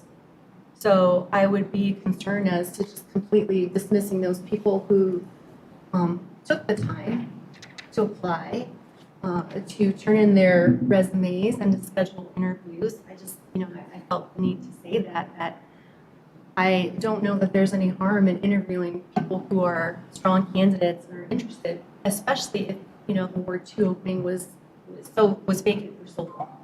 So I just wanted to bring forth that concern, that I want to honor those people who have a passion and want to be on this board. I will say, I know, trust me, my first and foremost passion and promise is to make sure this board succeeds. So I'm looking forward to having further discussion in our executive session, where I feel that I can answer all of your questions better and talk about some of the reasons. Can I talk? Yeah, can I see what's happening over here? Oh, over there. I want to make sure everyone gets a chance, and then we'll circle back for round 2. Thanks, Mayor. Thanks for that, Shannon. I definitely think that the interviews that are already scheduled should go forward, even if there is a pause. You will have already conducted those interviews, so I totally agree with that. Yeah, I'm all for the executive session. I look forward to discussing it more. I echo everybody's sentiments about executive session. I would like to know. I mean, on the outside looking in. Yeah, interesting to see what's going on. Okay. There are steps that are being taken to address your concerns for the training. Well, I'll let Jenny give her opinion and I'll wait my turn. Good girl. Yeah, sorry, go ahead. I think you've already got. So. Executive session to discuss it, we needed. Nick, how are you? Hold on, I'm skipping over you. Oh. Maybe you should go forward in executive session. Now can I speak? Yes. I think we should go forward on executive session. I strongly suggest we put a pause on the board. And I want to make sure that Councilmember Lukeman Hermosa hears me. The fact that the board did not, or is not successful this time, is not a reflection of you. Please don't take this whole process personally, because it is not a direction, it's not directed at you. And we can go into more of that. It's, you know, in an executive session, I think that's the place. But it is not a reflection of you. It is not a reflection of the work that you do for the city. I strongly believe that you are a very strong city council member. I feel that that we as a council, when we set up that board, which was before you had joined, we had the dice board that was new, but we had our binoculars on, and we should have taken more involvement from the get-go so that we could help that board fly and be good, you know? We just kind of said, we want a board, we want these people on this board, and we should have been having more touch points, which in all honesty with the dice board, we probably should have done 2 But the only difference is that the CCPP board is not successful in its current state. But my point in speaking is to let you know that this is not a reflection of you. I don't want you to leave or ever have it put in your mind that you failed, because that is not what this is about. You have done a great job on council since you've joined us. This is just a flaw, and it's not all on you. It's on the 9 members in council. And everything that I feel about the board and changes that need to be made are on all 9 of us, especially those of us that were here when we put the board together. So let us lift that from your shoulders. I can see that you're tired, and this must have been on your mind. Grandkids. Yeah, this must have been on your mind because I know you're a very dedicated civil servant. So I just want to make sure, and when I get passionate, I talk loud, so I'm sorry. I just want to make sure you understand that from my heart, this isn't about you. This is about a board, Nothing. No offense, don't take this personally. Let's just move forward and make it the best board for the city. Can I ask a question? So I'm online, and I'm looking at our website, the CCPP Advisory Board, and then there's some current activity. The current activity seems to be a year old. So I was just wondering about that. To see current board activity, and you click on that, and it's literally a year old. So that's something to wonder about. But as I look at this, and I don't know if anyone knows, this is calling out a member individually, but is Abian going to college? Yeah. Is he going out of? He won the Veterans Scholarship. I remember all of that. I just wasn't sure if he was going to continue to serve or if that was going to be another. He said he is. He is, okay. That was my only concern, because I remember all of that celebration around him, and I was like, that's so great. But if he's also going to be a vacancy, I just wanted to be prepared for that. Does he still qualify as a youth, since he'll be not on the youth commissioner? He'll be, he already is 18 years old. It's a 3-year term, and the ordinance does not specify that he, or anybody needs to be on the youth commission. Perfect. Just that they serve a 3-year term. So Then he'll be on we'll get another youth in, and then he'll go on, if he Maybe. chooses to, on to the, Yeah. lack of a better word, adult board. Would he have to apply again, though? That's a terrible age for me to. Cheers, I would recommend whatever this current page that we fix it, because it has old stuff and it has a lot of dice board stuff. So it's kind of a mismatch of things from a year ago. We'll So take a look at it and we'll get it updated. I think it'd be helpful, especially if we're. Absolutely. So I'm going to go back to, and I know Corey is on the line. So Corey, if you're catching up, we are requesting an executive session next week to dig a little deeper into this. I really do support the recommendation that we press pause and regroup. I think if we want to still do the interviews tomorrow, we can. I'm not as excited about it, to be honest. I think I'm a little nervous. I do think that, and I had shared this with Shannon earlier, to me, it's not about who's at fault. That has nothing to do with it. It's about how do we set ourselves up for success. If we just look honestly at the path this board has taken, it's been rocky from the start. Yep. And there's lots of reasons that we can get into next week. But that's a fact. And so if we pay attention to that and we say, okay, it's been kind of messy and it hasn't been as effective as we had hoped, I really do support pressing pause on it and saying, let's get a full board in place. Then let's schedule this orientation. Right. Then let's all get on the same page about what it's supposed to be doing, how it's supposed to be organized, and see if we can regroup them in a better way. I don't feel like it's a responsible thing to continue to fill positions and have people coming in, you know, one here and one there and one here. And I think we just press pause, get everyone replaced, and start fresh with the new board. So that's what I'm recommending. I don't think that's gonna take 6 months to a year. I think it's gonna be a quick process. But I don't think there's any reason to move forward until they're solid.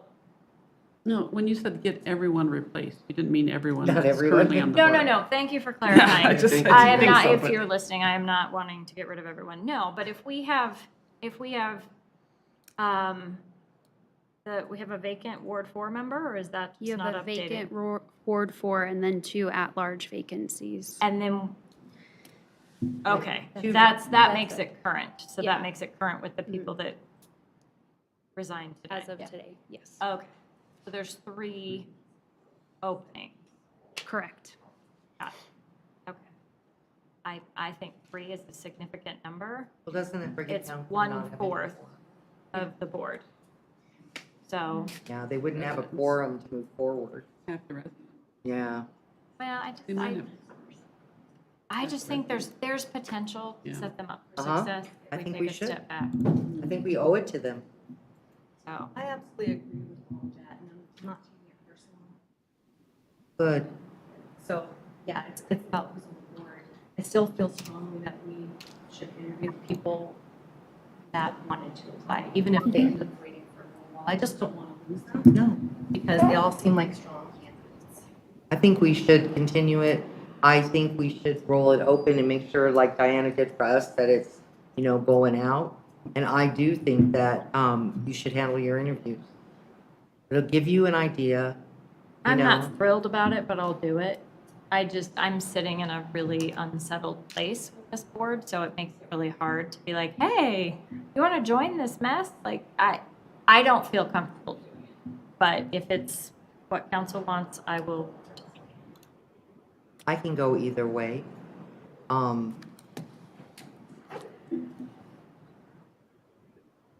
In all honesty, because without knowing what direction your board is gonna go into, now that I think about it, maybe it's not right to interview them because you cannot talk to them about the direction the board is gonna take, you know? So maybe it's not fair to them to interview them. I hear what you're saying, and I understand what Shannon is saying too. But without a clear, it would be like, well, let me use one of mine. Applying for a job and they don't know what the job is that you're applying for, but we're gonna make it up as we go, you know? It doesn't leave that was my last job. It doesn't leave a good warm feeling to the person on the other end. But I do think there should be a personal call and just tell them that this is what the decision was, and we're gonna hold your application on file. And as soon as we get up and going, if it's okay with you, we'll call you back for the interview. I support you in holding off on doing the interviews. I appreciate that they've been scheduled. I appreciate the time that we went through in doing that. And I think we need to get our ducks in a row because I don't want to set these new potential folks up for anything but success. And I think until we know what that looks like, we just need to press pause. I agree, actually. It just seems like we are trying to figure out too many things at once. Ashley wants to talk. I mean, I'm torn because so then that opens up the application process again and other people get to apply. And so then maybe the folks who have already applied and met the deadline and filled out everything, it does seem a little unfair to them. I mean, if you're going to have to explain to them that an interview's off, I think you could explain to them in the interview what's going on. You know, see if that changes their interest at all. But I don't know. I support Shannon's desire to have them go forward.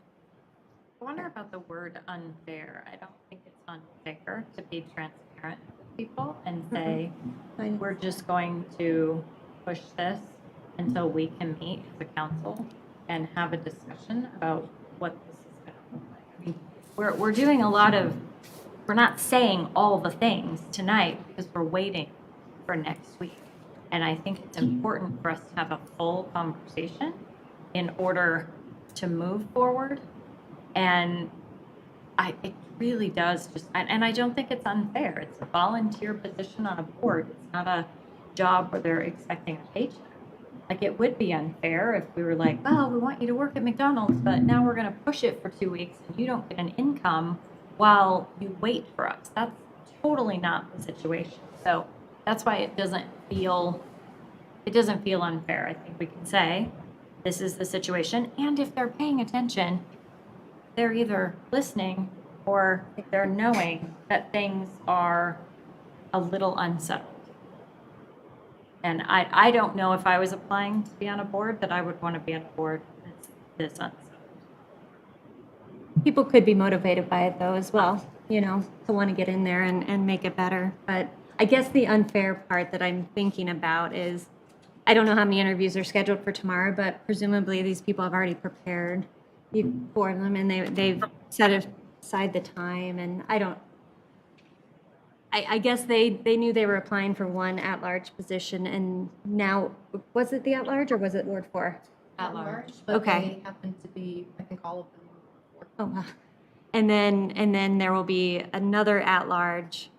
So I don't know. I'm not sure how I feel about it. They can all be strong candidates, but we won't know.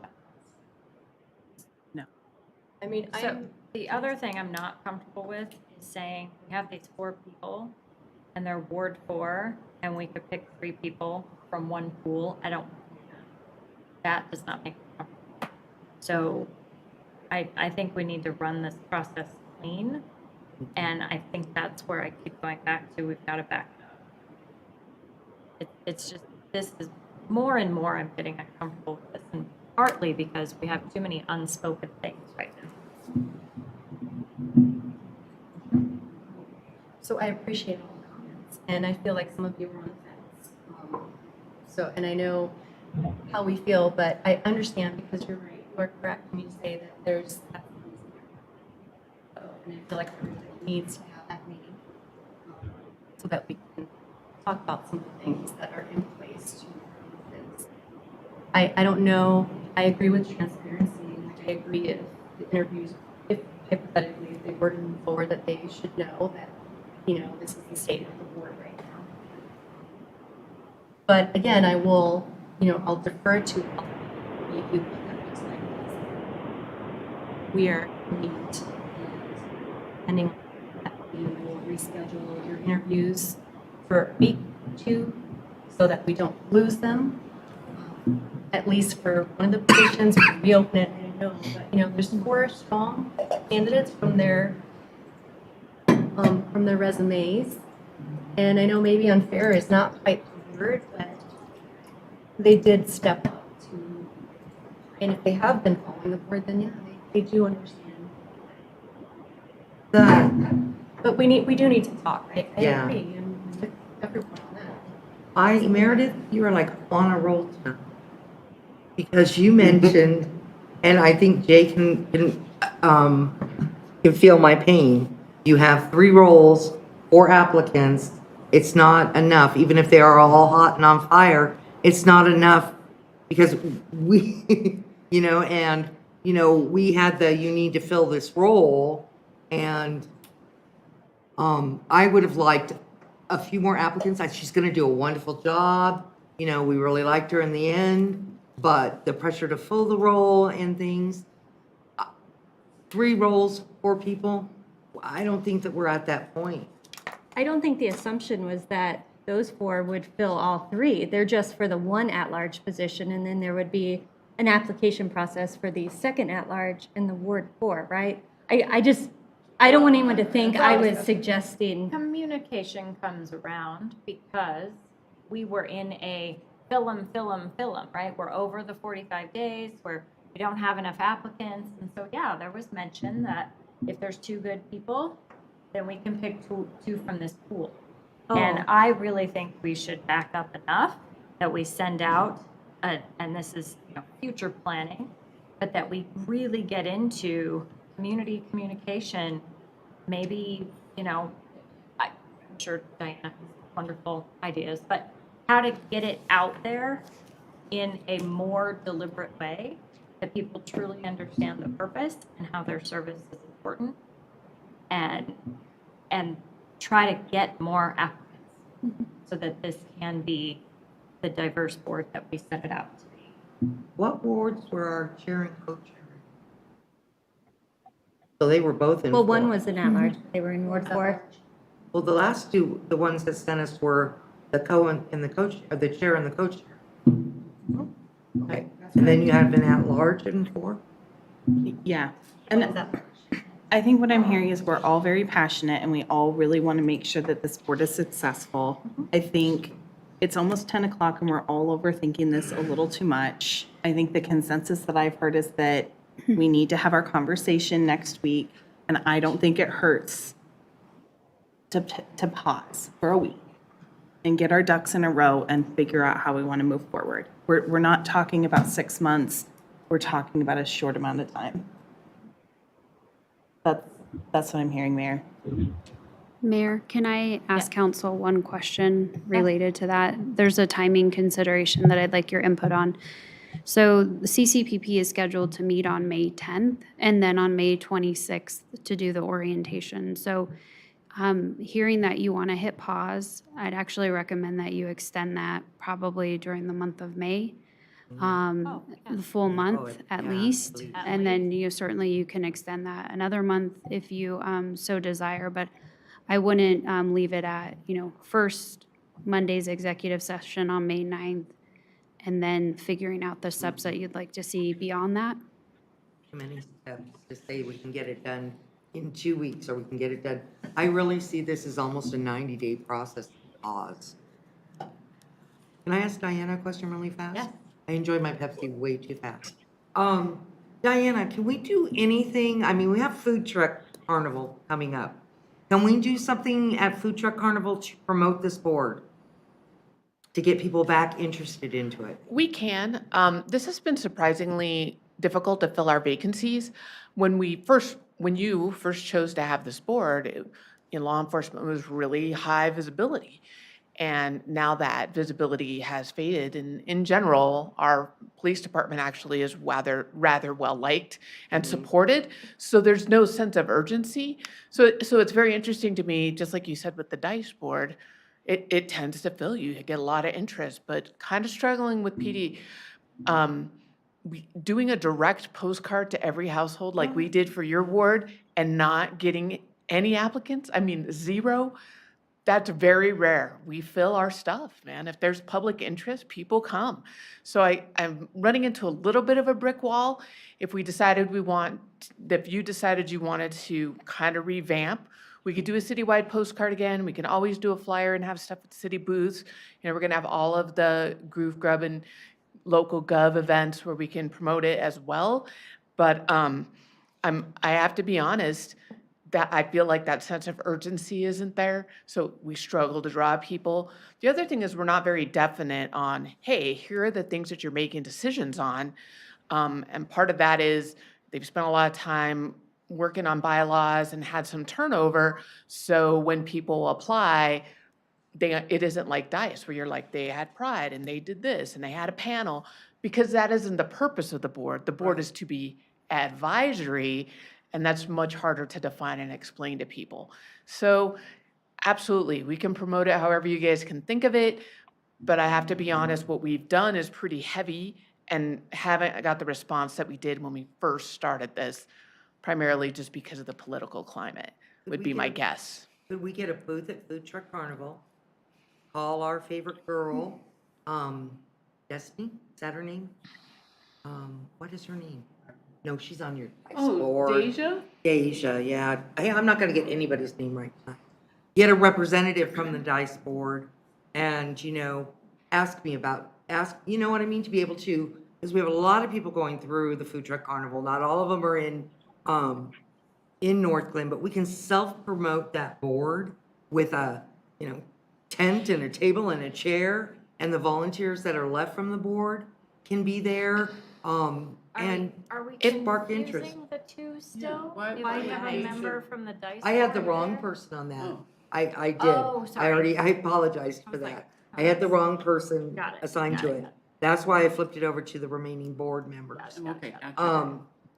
And they could sit, I mean, we do that with. We do, but I just want to, I'm a little concerned with Food Truck Carnival staffing right now. So it really would have to be people that serve on this board. Because Yeah. I don't think we'll have the staff, to be honest with you. I'm pretty sure every single person in this room is already signed up for shifts at Food Truck Joe's Carnival, not, to so be we'll perfectly, to get be him in perfectly there. blunt. So if that board was willing to come and put a table up and talk to people, absolutely. It is kind of our regional event, so you're gonna be hit and miss on actual Northglenn people. But can that be done? Yes, as long as we had people who are willing to staff it. And I would put them in with CPAN.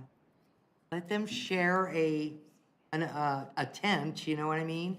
So that they can learn about our police academy, the CPAN organization, sorry, Joe, and the CCPP, because they all come together, you know? They all play an integral part in for the same goals. So I'll defer to the city manager because it does have to be a council consensus, but can we do it? Yes. And can I promote however you want? Absolutely. I just wanted to make sure that you knew a few of the challenges because it's not common.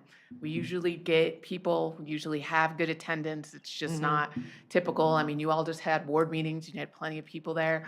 So to send out that many postcards and not get any applicants or very few, very unusual. So we need to do something to mix it up, and I am definitely open to suggestions. Thank you. Councilmember Walker. I just, I'm not presenting an alternate opinion here, just something so it's said, to the current staff or people on the board right now. If we pause this thing for a month and then the extension was talking 90 days, just worried for lack of a better word, how discouraging that could be. And could we attribute more losses to that the longer this goes on? Or I'm just concerned for appreciative that. that we are taking the pause just- to give just them saying. direction. So. Yeah, I appreciate yours. Yeah, I do too, and I actually wondered how, because in the ordinance right now, it's council interviews, council appointees, but that was to kick it off. And I'm just wondering if current board members should somehow be a part of this process. Like, I don't want them to feel that way, I don't want them to feel discouraged. And so, and this again, I think, to Mayor Pro Tem's point, we can start talking about next week, right? Let's get into that executive session. Let's figure out the pieces that we don't all have right now. And then let's figure out what is the plan. And I think it makes perfect sense to loop them all in. And have them be an active part of the next step. Yeah, I agree. And I think that once we move into what we want this board to become, I think we should have those members that are still on the board and still stuck with us. You know, I mean, through thick or thin, they've stuck with us. I didn't mean in a bad way. I just meant that they're still online. I don't think we should just toss. I think that we should bring them into the conversation that we have on how we're going to make this board better. I got you. I think they would appreciate it. I think so All too. right, so, I don't know. Corey, do you want to weigh in if you're still there? I do. Can you hear me? Yeah. Okay. I would highly recommend waiting to talk about the duration of the pause until the executive session, because frankly, one of the things I think that needs to be covered is what the role of this board is. And if you desire to change the role of the board, that may be a longer pause that would take a change in the ordinance. So I guess I would just recommend wait until next Monday night to talk about duration, so we can get direction on what the purpose of the pause is and what might happen during the pause. Okay. I think that's great. I don't recall hearing, Corey, anyone say we wanted to change the direction of the board or change the work that they do. Did you hear that? Well, I think there has been I think a lot of this tension, from my understanding, has been frankly tension related to what their role is. And I think that probably needs to be discussed in more detail in terms of what the options are and whether council wants to change that at all. And that may change the duration of the pause. Okay. Yeah, I just wanted to make sure I understood you're still on board and their hard work. I just gotten some emails of encouragement. There are board members who are. So I'm looking forward to this executive session, and I just we don't want those people who have put so much work in are still there, and are still sending words of encouragement to feel discouraged. Oh, no. For so long. So I'm open to the discussion that we're going to have, and I'm appreciative, like as I said before, with everyone's comments and the consensus to move forward and just pause it for a while. So I don't know if I should reach out to them or. I would say Rupa would do that. Sure. Just reach out to the candidates. Yeah, that. Okay, anything else? So next Monday, it will be. I did have a question. Sure. Ask tomorrow, but I was looking at the tentative future agendas for next week, and there was something about, so where it is related. So we will have the swearing in ceremony, hopefully, for Richard. And then a conversation about committees. Yeah, I don't know what that process is gonna look like. I don't think it's as easy as just filling Julie's seats. Right. And so it could be a whole thing of Oh, you're this right. person fills a seat and that leaves a vacancy, and then this person.